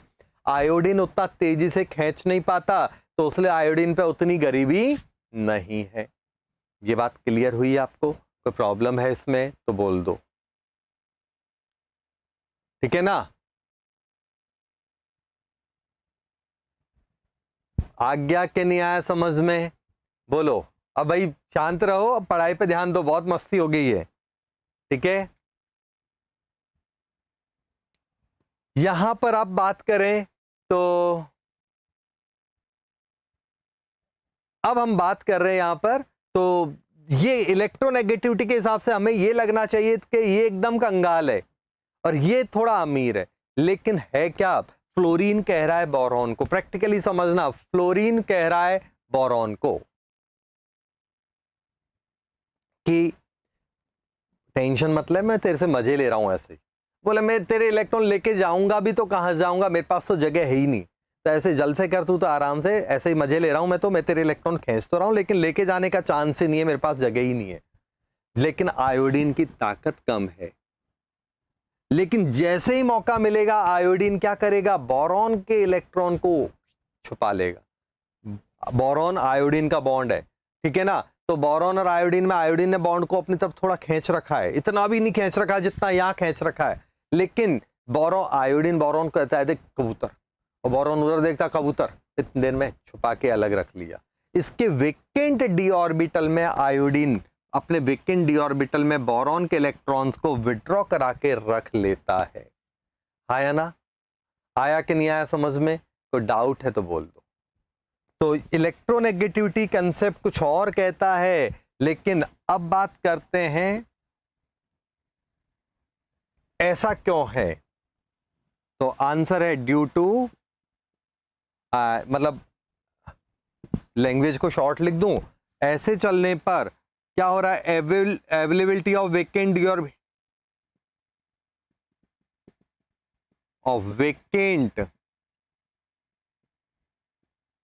डी ऑर्बिटल्स या वेकेंट ऑर्बिटल्स की अवेलेबिलिटी बढ़ रही है, सो एसिडिक स्ट्रेंथ बढ़ रहा है। एसिडिक स्ट्रेंथ बढ़ रहा है। कोई प्रॉब्लम है? चले? ठीक है? कोई प्रॉब्लम है तो बोलो। तो ये एक इलेक्ट्रोनेगेटिविटी वाले कंसेप्ट से इंपॉर्टेंट बात निकल के आई। एक क्वेश्चन दे रहा हूं आपको, लॉजिकल क्वेश्चन है। अगर मैं सेम क्वेश्चन दे दूं CF4, CCl4, CBr4 और CI4, इनका लिवाइस एसिड स्ट्रेंथ का ऑर्डर अरेंज करो, जल्दी से बताओ।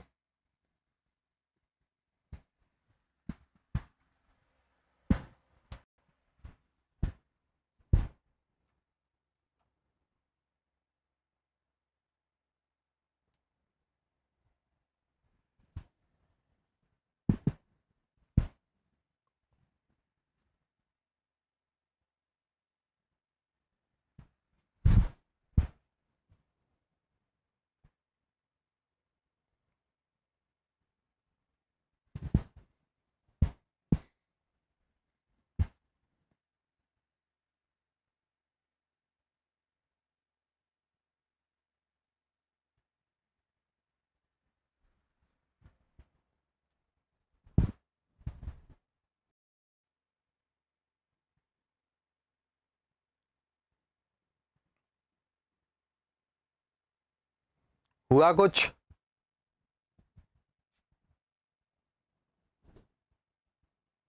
असेंडिंग ऑर्डर, ठीक है। और कोई भी आंसर दो भाई, एक ही बच्चा है क्या क्लास में?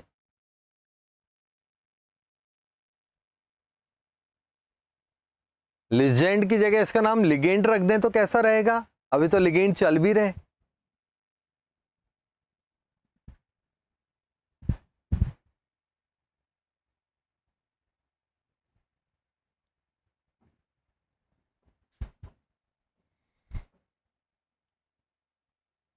देखा, पापड़ वाले बच्चे सारे फंस गए। आंसर है ये लिवाइस एसिड है ही नहीं, तो काय का स्ट्रेंथ। भाग जाओ अपने घर, बेवकूफ बना रहा हूं मैं बैठा के आपको। अरे एसिड कब होएंगे? जब vacant D orbital, sorry, acid कब होएगा? जब उनके पास ऑक्टेट इनकम्प्लीट होगा। यहां तो सबका ऑक्टेट कंप्लीट है, तो neither Levi's acid nor Levi's base. ना एसिड है ना बेस है, फालतू आप दिमाग का दही कर रहे हो बैठे बैठे। ठीक है ना? आ गया समझ में? Technical mistake. अपना नाम बताओ, आप कौन बोल रहे हैं बच्चा? अपने राज खोलो, दर्शन दो हमें यहां पर कि आप कौन हैं। ठीक है, जल्दी बताओ आपका नाम क्या बेटा? चलो, तो ये देखो, ऐसे पढ़ते पढ़ते एकदम लॉलीपॉप चीज में भी हम फंसते हैं। क्लियर हो गया सबको? कोई डाउट है तो बोलो।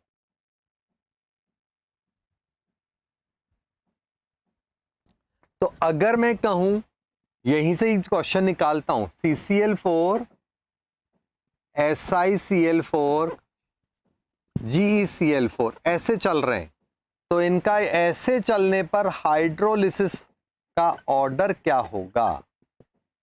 बढ़ेगा या घटेगा? बोलो। शाहिद खान, चलो बच्चा। अच्छा, शाहिद लिखा पहले, मेरे को लगा शाहिद कपूर पढ़ रहा है मेरे से, इसलिए उसने फिर शाहिद खान लगा दिया। चलो इस क्वेश्चन का आंसर लो।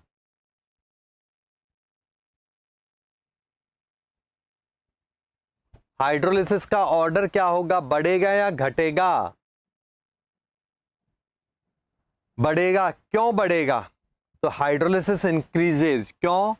क्योंकि वेकेंट डी ऑर्बिटल्स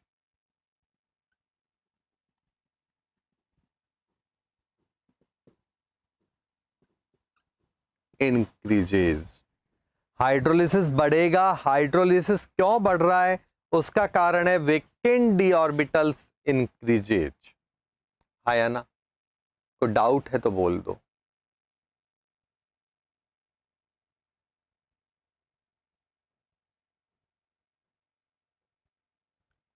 चलो, अब मैं आपको दो तीन क्वेश्चन इसी तरह के दे रहा हूं। अभी ये जो पढ़ रहे हैं ना, उसी तरह के दे रहा हूं।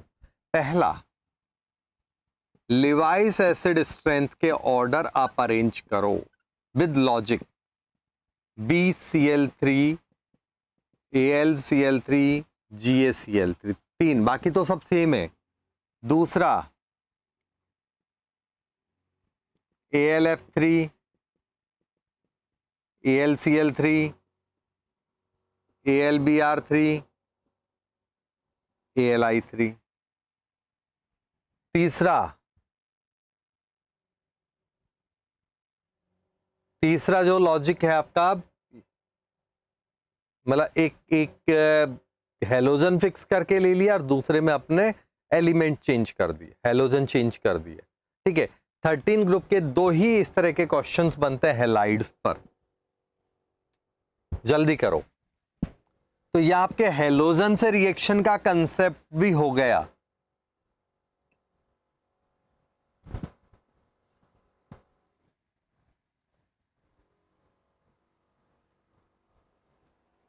बैक बॉन्डिंग के साथ साथ हमने क्या किया?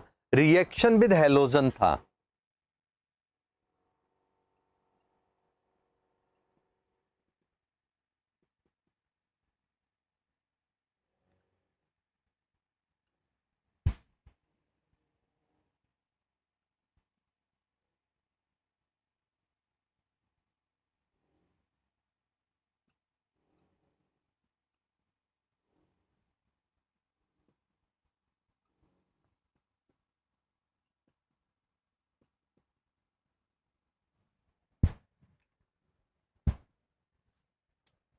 चलो,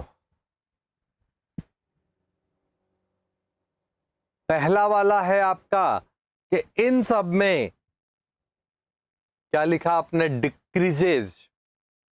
पहले वाले में डिक्रीज लिखा है। कौन अच्छा एसिड है? लिवाइस एसिडिक स्ट्रेंथ किसकी ज्यादा अच्छी होगी? इसका आंसर कौन बोलेगा? आंसर बताओ। आंसर तो लिख दिया आपने, लॉजिक नहीं समझ में आया मेरे को, आप समझाओ।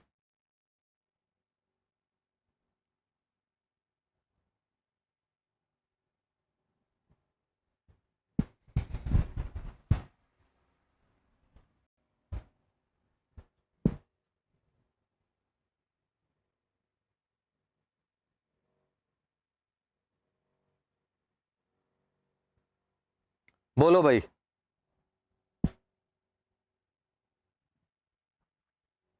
मेरे हिसाब से तो क्या हो रहा है, BCl3 में वेकेंट डी ऑर्बिटल उतने है ही नहीं, AlCl3 में वेकेंट डी ऑर्बिटल है, तो मेरे हिसाब से तो ये होना चाहिए था। बोलो। और आपने आंसर उल्टा लिखा है।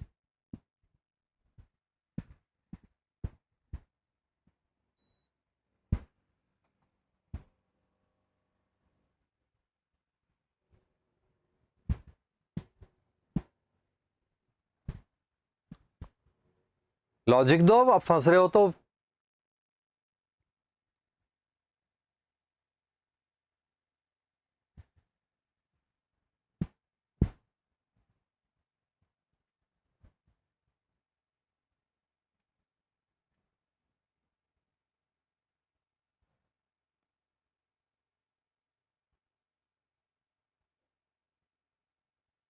क्या हुआ?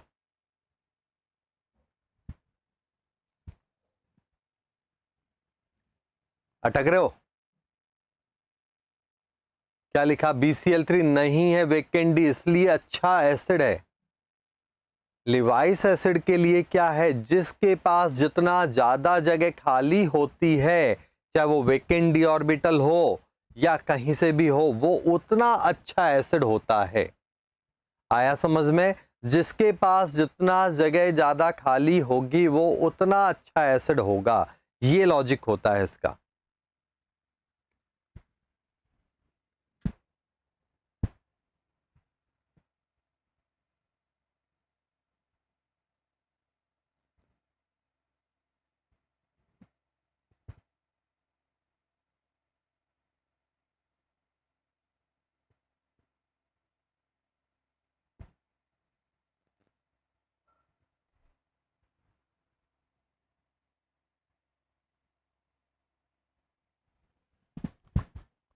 क्या हुआ? फंसने लग गए? देखो, आंसर तो सही है आपका, ये एसिडिक स्ट्रेंथ का ऑर्डर है।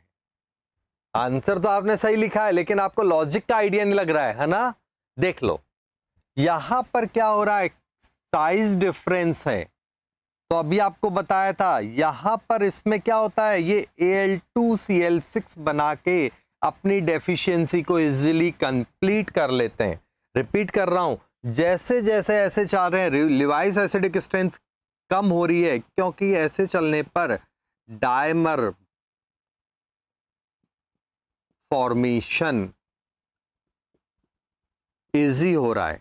डायमर बन रहा है तो एसिडिक स्ट्रेंथ कम होएगी। या फिर उल्टा बोलें कि छोटा साइज है, छोटा साइज है तो इसके कारण ये अच्छा एसिड क्या कहते होगा,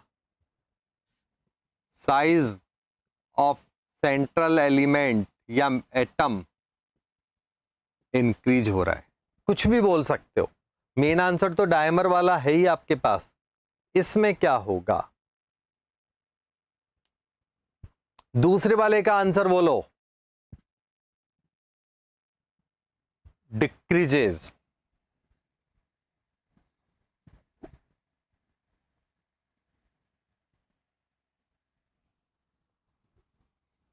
सोचो, लॉजिक के साथ आंसर देना है।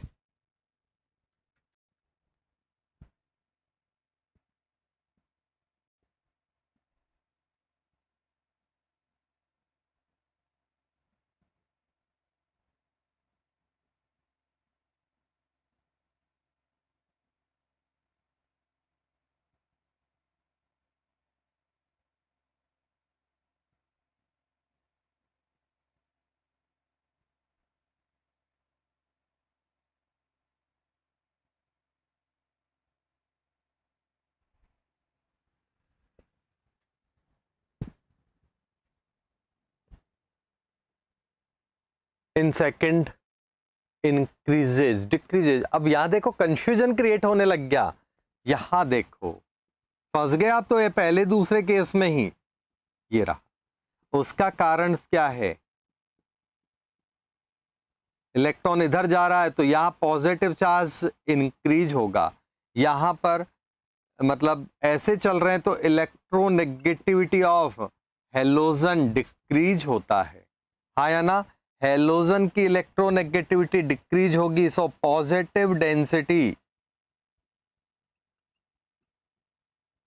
ऑफ एल्यूमिनियम वो भी डिक्रीज होगी, तो एसिडिक स्ट्रेंथ अपने आप क्या हो गई, कम हो गई। अब बोलो, सिंपल लैंग्वेज है, एक लॉजिक। फ्लोरीन पावरफुल है तो वो इलेक्ट्रॉन अपनी तरफ खींच के रखेगा, हाँ या ना। क्लोरीन, ब्रोमीन, आयोडीन उतना तेजी से इलेक्ट्रॉन अपनी तरफ नहीं खींचेंगे, तो इलेक्ट्रॉन खींचने से एल्यूमिनियम कड़का हो गया। एल्यूमिनियम क्या हो गया, इलेक्ट्रॉन खींचने से कड़का हो जाएगा, हाँ या ना। कोई डाउट है तो बोल दो। जबकि यहां वाले केस में क्या हो रहा है कि क्लोरीन, ब्रोमीन, आयोडीन उतना तेजी से इलेक्ट्रॉन अपने पास विड्रॉ नहीं कराएंगे। पहला लॉजिक क्लियर हुआ। दूसरा, बैक बॉन्डिंग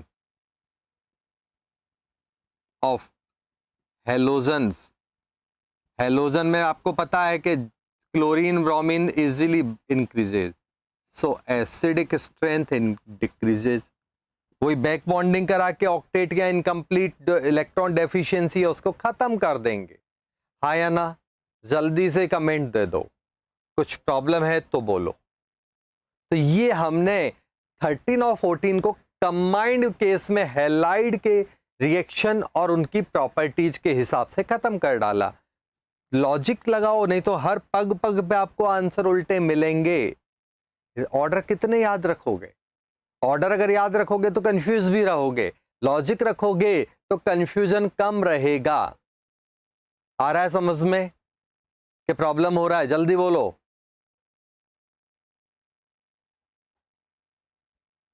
अगला केस देखो आप,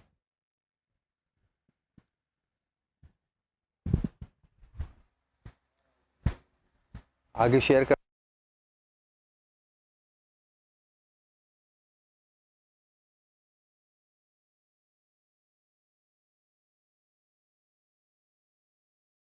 आ रहा है, वेरी गुड। चलो तो अब आगे हम लोग चालू करते हैं अगला टॉपिक इसी के आगे।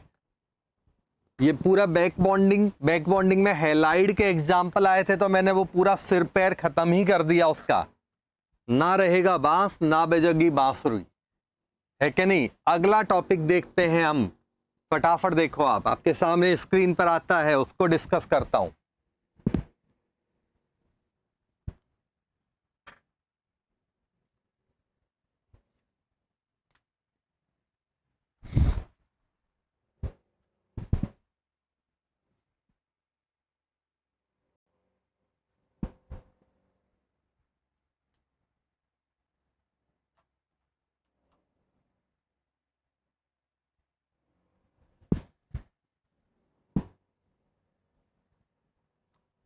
रिएक्शन एयर के साथ बहुत अच्छे क्वेश्चंस बनते हैं। जनरली हम एयर के साथ जब रिएक्शन करते हैं तो क्या मिस्टेक करते हैं, एयर के साथ रिएक्शन में ऑक्सीजन से करा के खुश हो जाते हैं। ये बात सरासर गलत है। एयर के साथ जब रिएक्शन होगी तो ऑक्सीजन और नाइट्रोजन दोनों से बात करनी है। तो ध्यान आया, ऑक्साइड बनेंगे और नाइट्राइड बनेंगे। क्लियर है कि नहीं, ऑक्साइड और नाइट्राइड दोनों बनते हैं। क्लियर हो गया। तो अब मैं यहां पर हेडिंग चेंज कर दूं, रिएक्शन विद एयर। तो एयर में मैंने पहले ऑक्सीजन लिया, तो एयर में बोरॉन प्लस ऑक्सीजन से बनेगा B2O3।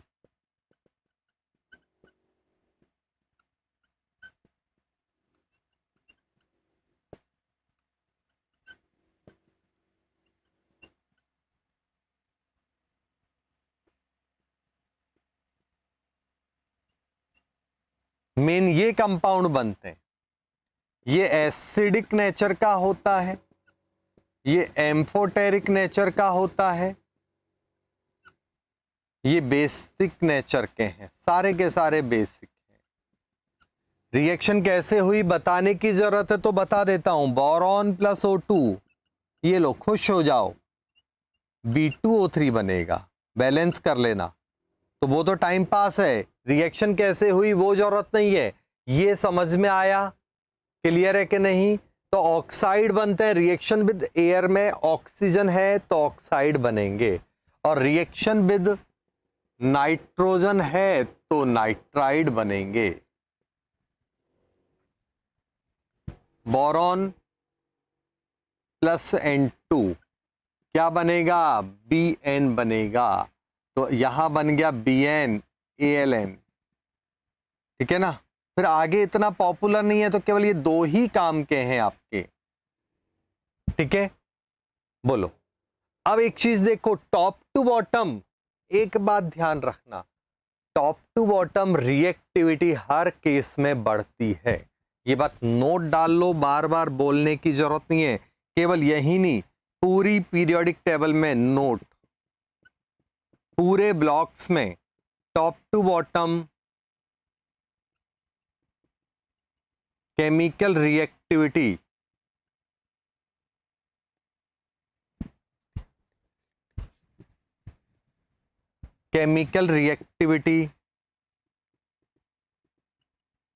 increases except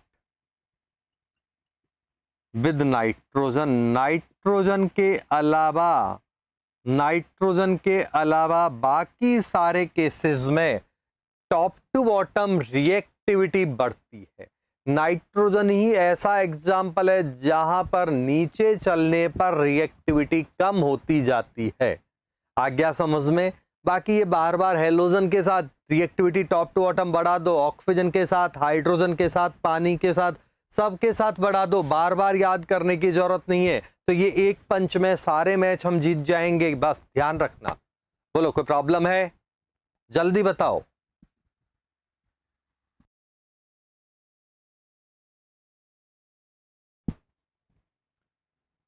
कमेंट दो भाई, क्या हालचाल है?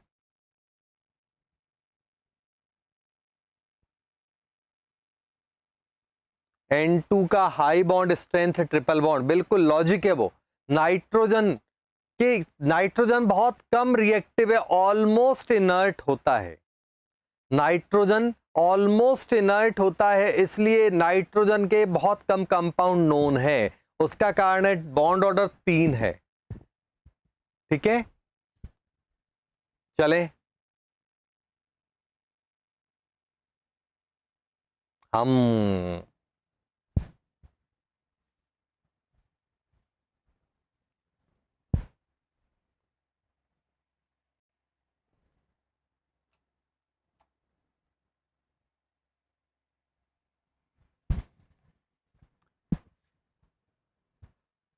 एसिड एंड एल्कलीज के साथ रिएक्टिविटी, तो ये तो मैं केवल यहीं पे ही समझा देता हूं, बहुत बच्चों वाला है।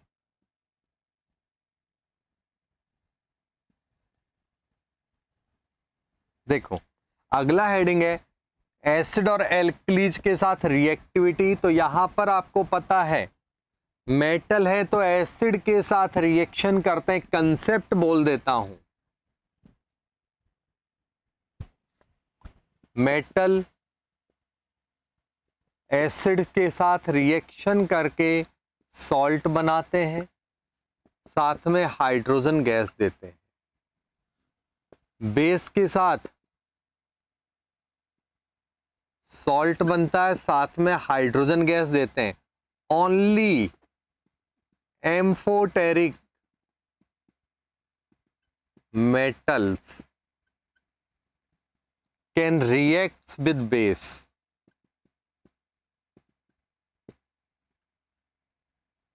केवल और केवल जो एम्फोटेरिक नेचर के मेटल होते हैं ना, वो ही बेस से रिएक्शन करेंगे, बाकी और नहीं करेंगे।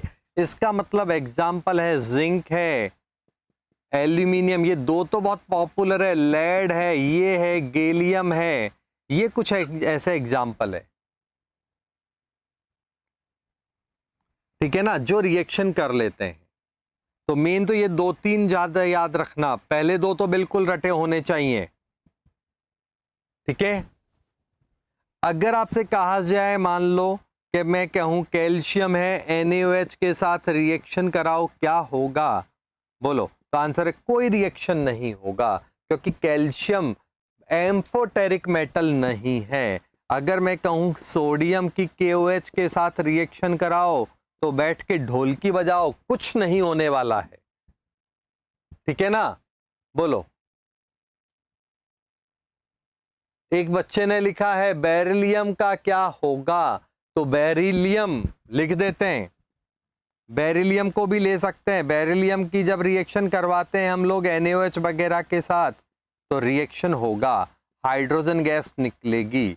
जैसे यहां पर आपके एल्यूमिनियम की रिएक्शन लिखी हुई है, जिंक की मैं यहां लिख देता हूं, जिंक NaOH के साथ रिएक्शन करके Zn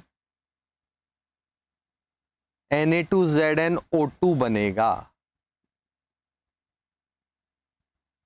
बैलेंस करते रहना। बेरिलियम में या बेरिलियम लगा लेना, बस इतना ही अंतर है, बाकी समझ में आया। ये मैं करवा चुका हूं NaOH के साथ 4 हाइड्रोक्साइड वाला, क्लियर है कि नहीं?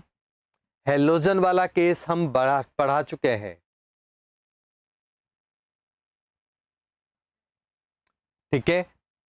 चले हम आगे, कोई प्रॉब्लम है तो बोल दो।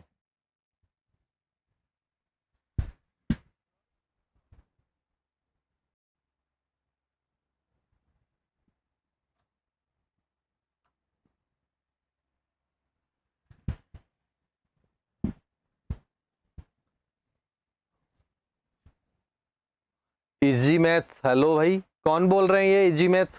किसको इतना इजी लगता है मैथ्स? या तो अभी तक आज तक समझ में नहीं आया। नाम बताएं प्लीज अपना। बाकी लोग इधर देखो, कोई प्रॉब्लम है किसी को तो बोल दो, नहीं तो हम आगे की बात करते हैं।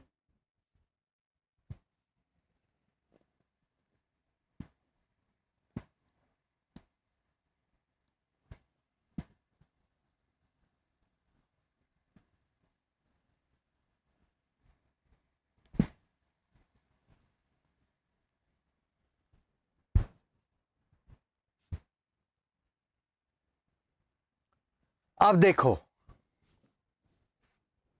बोरॉन की एनामोलस नेचर की बात कर रहे हैं हम लोग।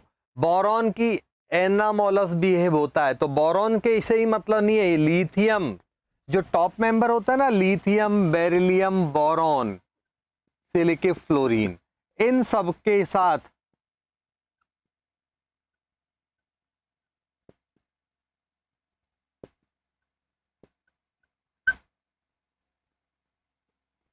इन सब का एनामोलस बिहेव होता है।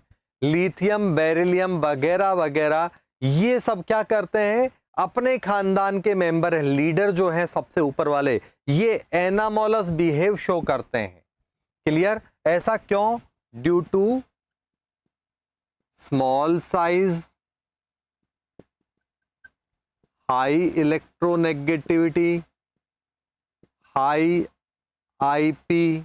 लॉजिक क्या है? इलेक्ट्रोनेगेटिविटी ज्यादा है, आईपी ज्यादा है।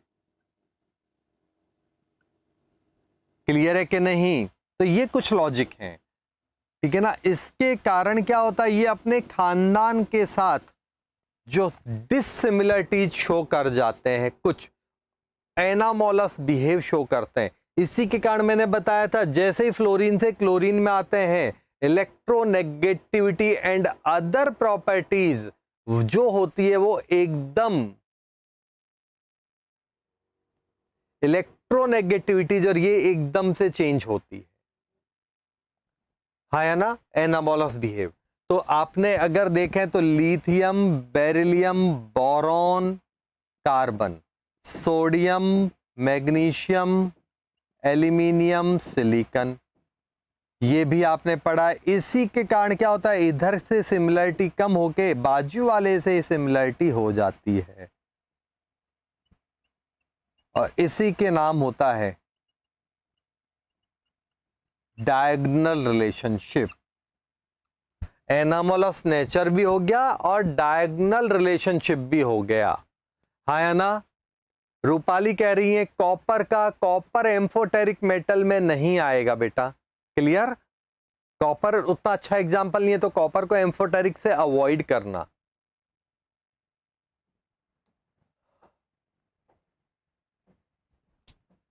अब एनामोलस नेचर का एक एग्जांपल वहां लिखा हुआ है, मैक्सिमम कोवलेंसी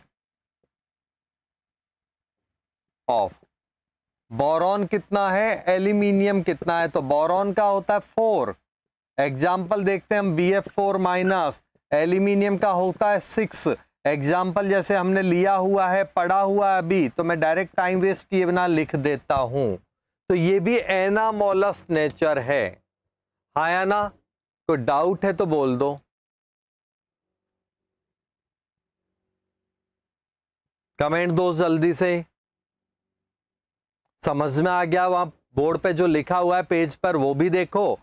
ठीक है, अगला पेज हम शेयर करें, अगर कोई डाउट ना हो तो जल्दी से बताओ भाई।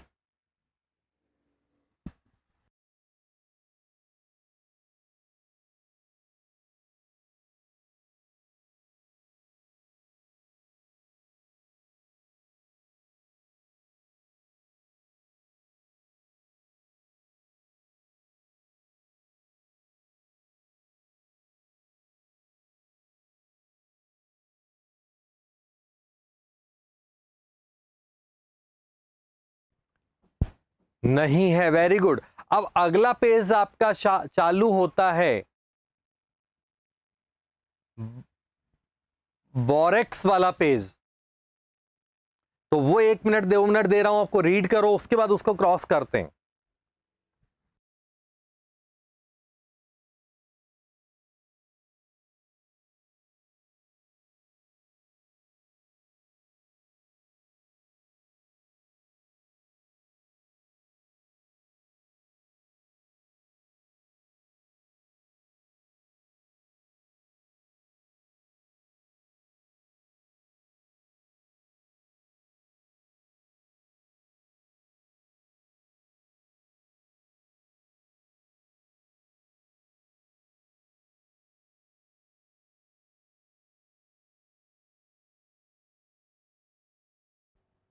चलो देखो, बोरेक्स वाला पेज मैं अगली बार कराऊंगा, बिकॉज ये काफी इंपॉर्टेंट है।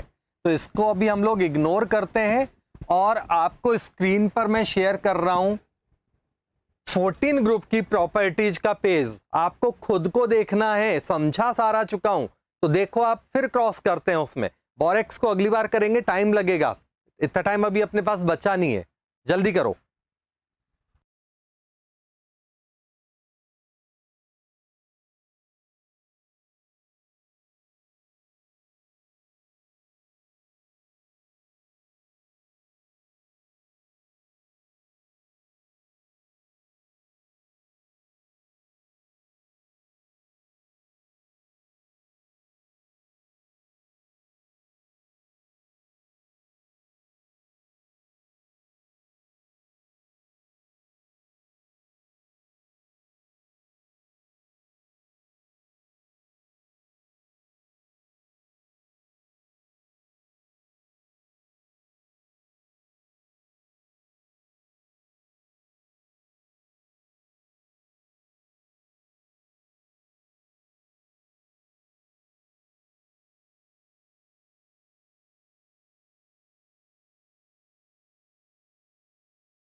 देखा आपने, एटॉमिक नंबर हो गया है, एटॉमिक मास हो गया है, इलेक्ट्रॉनिक कॉन्फ़िगरेशन में भी कुछ जरूरत नहीं है। कोवलेंट रेडियस में यहां पर एक क्वेश्चन बनता नहीं है, बनेगा तो वही कह सकते हो सिलिकॉन जर्मेनियम की कोवलेंट रेडियस लगभग एक जैसी होती है। कोवलेंट रेडियस के बाद आयोनिक रेडियस पे कोई क्वेश्चन कभी नहीं बनता। आईपी की बात करें तो आईपी डाउन द ग्रुप चलने पर आईपी कम होता है, तो सिलिकॉन और जर्मेनियम के लगभग सेम है, क्वेश्चन नहीं बनता। एल्यूमिनियम गैलियम पर बनता है, सिलिकॉन जर्मेनियम पर आईपी का क्वेश्चन नहीं बनता, बनेगा तो लगभग सेम वाला बन जाता है। लास्ट में अगर एकदम एडवांस लेवल का अच्छी बात बनाएंगे तो आपको टिन और लेड का क्वेश्चन बना देते हैं। नीचे चलने पर आईपी होना चाहिए था कम, लेकिन हो गया यहां पर ज्यादा। नीचे चलने पर आईपी बढ़ गया, हाँ या ना। अगला देखो तो टिन और लेड का केस आपको थोड़ा सा अंडरलाइन कर लो, जो आईपी से रिलेटेड बात है उसमें। अगला इलेक्ट्रोनेगेटिविटी पहले स्टेप में ही कम हुई है, देखो वही एनामोलस बिहेव बोल सकते हैं, बाद में सबकी लगभग सेम या सेम ही होती है। यहां सबकी सेम सी ही दे रखी है, माइनर डिफरेंस है पॉइंट्स में, तो वो कोई क्वेश्चन आपसे बनेगा नहीं। डेंसिटी डाउन द ग्रुप चलने पर हमेशा एंड हमेशा डेंसिटी कम हो सॉरी बढ़ती है। केवल यहां पर कार्बन से सिलिकॉन में जाते हैं तब थोड़ा सा डेंसिटी कम होता है, ठीक है ना। उसका कारण लॉजिक एक्सेप्शन नहीं है, कार्बन में जो यहां डेंसिटी की बात करते हैं वो काफी डेंस जो एलिमेंट होते हैं उनकी बात करते हैं, ठीक है ना। कैसे, तो कार्बन में डेंसिटी, कार्बन का डायमंड भी है तो ग्रेफाइट भी है, तो यहां पर कार्बन में डायमंड की डेंसिटी ले तो कम है 2.22, देखो नीचे स्टार मार्क के लिखा हुआ है। डायमंड की डेंसिटी ज्यादा है, ग्रेफाइट की डेंसिटी कम है, तो ग्रेफाइट जो स्टैंडर्ड फॉर्म है उसके हिसाब से बात करेंगे तो नीचे चलने पर डेंसिटी बढ़ी, लेकिन इन्होंने थोड़ा सा यहां पर वैल्यू दे रखी है, वो डायमंड की दे रखी है। क्लियर है कि नहीं, तो इसका इशू नहीं बनेगा। इस टेबल में कोई ऐसा अभी तक पॉइंट नहीं आया है जहां से क्वेश्चन बने। केवल अगर आपको ध्यान रखना है तो टिन और लेड के आईपी का ही ध्यान रखना है, बाकी कोई क्वेश्चन अभी तक नहीं बन रहा है। Melting point down the group चलने पर यहां क्या हो रहा है, मेटल बनते जा रहे हैं, कार्बन से लेकर नीचे आते जा रहे हैं, मेटलिक नेचर बढ़ती जा रही है। और मेटल्स के केस में डाउन द ग्रुप चलने पर मेल्टिंग पॉइंट क्या होता है, तो मेटल्स के केस में डाउन द ग्रुप चलने पर मेल्टिंग पॉइंट कम होता है, सीधा डायरेक्ट लॉजिक है। Boiling point down the group चलने पर कम होगा, वो भी सीधी सी बात है, हाँ या ना। रेसिस्टेंस की कोई बात करते नहीं है, वैसे भी नीचे आ रहे हैं तो मेटल्स बढ़ते जा रहे हैं तो रेसिस्टेंस कम होता जाएगा, क्योंकि नीचे आने पर कंडक्टिविटी बढ़ेगी। इस टेबल में कुछ डाउट है तो बोल दो, जल्दी बोलो।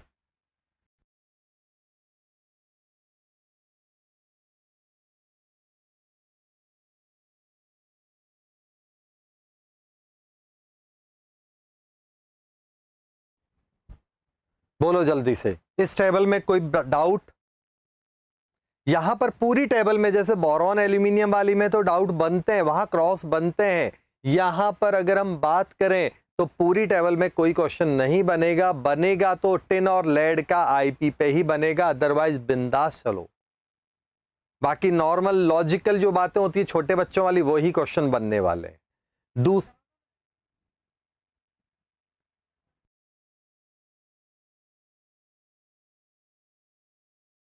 हाँ, दूसरा ये चीज क्लियर हो गई। चलो दूसरा जो बात ध्यान रखनी है इसके बाद अपने को, वो है कि अभी हमने दोनों ग्रुप की टेबल्स को देखा। आप लोग जनरली एक जो मिस्टेक करते हो वो यही करते हो कि ये जो टेबल मैं आपको करा रहा हूं ये देखते ही नहीं है, थ्योरी पढ़ने में लग रहते हैं। इस टेबल को पढ़ लो तो थ्योरी की आपको जरूरत ही नहीं पड़ेगी कभी। क्लियर हो गया। तो सारी टेबल पी ब्लॉक की इस तरह की टेबल को सेल्फ एनालिसिस करना भी सीखो, जिससे अपना टाइम बचे तो हम एक्स्ट्रा क्वेश्चंस करते जाएंगे। एनसीईआरटी से बाहर निकलेंगे, जब क्वेश्चंस करने को मौका मिलेगा तब आइडिया लगेगा कि भाई कैसे क्वेश्चंस हो रहे हैं कैसे नहीं हो रहे हैं। क्लियर है कि नहीं? तो ये ध्यान रखना और माइंड में कंसेप्ट को रिवाइज करके प्रैक्टिस करने की आदत बनाओ। अगली बार हम लोग जो पढ़ेंगे वो पढ़ेंगे बोरेक्स और कार्बन के कंपाउंड्स से रिलेटेड बातें, उसी में आपका टाइम लग जाएगा। तो नेक्स्ट एपिसोड पे ये मान लो कि 13 ग्रुप 14 ग्रुप मतलब P block of 11th almost खत्म हो चुका होगा। कोई 5-10 मिनट का कोई बचे तो अलग बात है, डिपेंड करता है कि कई बार हम जो दूसरे कंसेप्ट में ज़्यादा डेप्थ में चले जाते हैं ना, जैसे बैक बॉन्डिंग पूरा बीच में मैंने करा दिया, तो जो कंसेप्ट आएंगे उनको बीच बीच में हम लोग करते जाएंगे। नेक्स्ट एपिसोड में आपका 11th का पी ब्लॉक एक बार खत्म हो जाएगा, उसके बाद 1 या 2 एपिसोड लगेंगे इनके अच्छे क्वेश्चंस करने में, वो बाद की बात है। चले हम, ठीक है, मिलते हैं हम अगले एपिसोड में, तब तक के लिए अलविदा। परमानेंट नहीं, तब तक के लिए गुड बाय।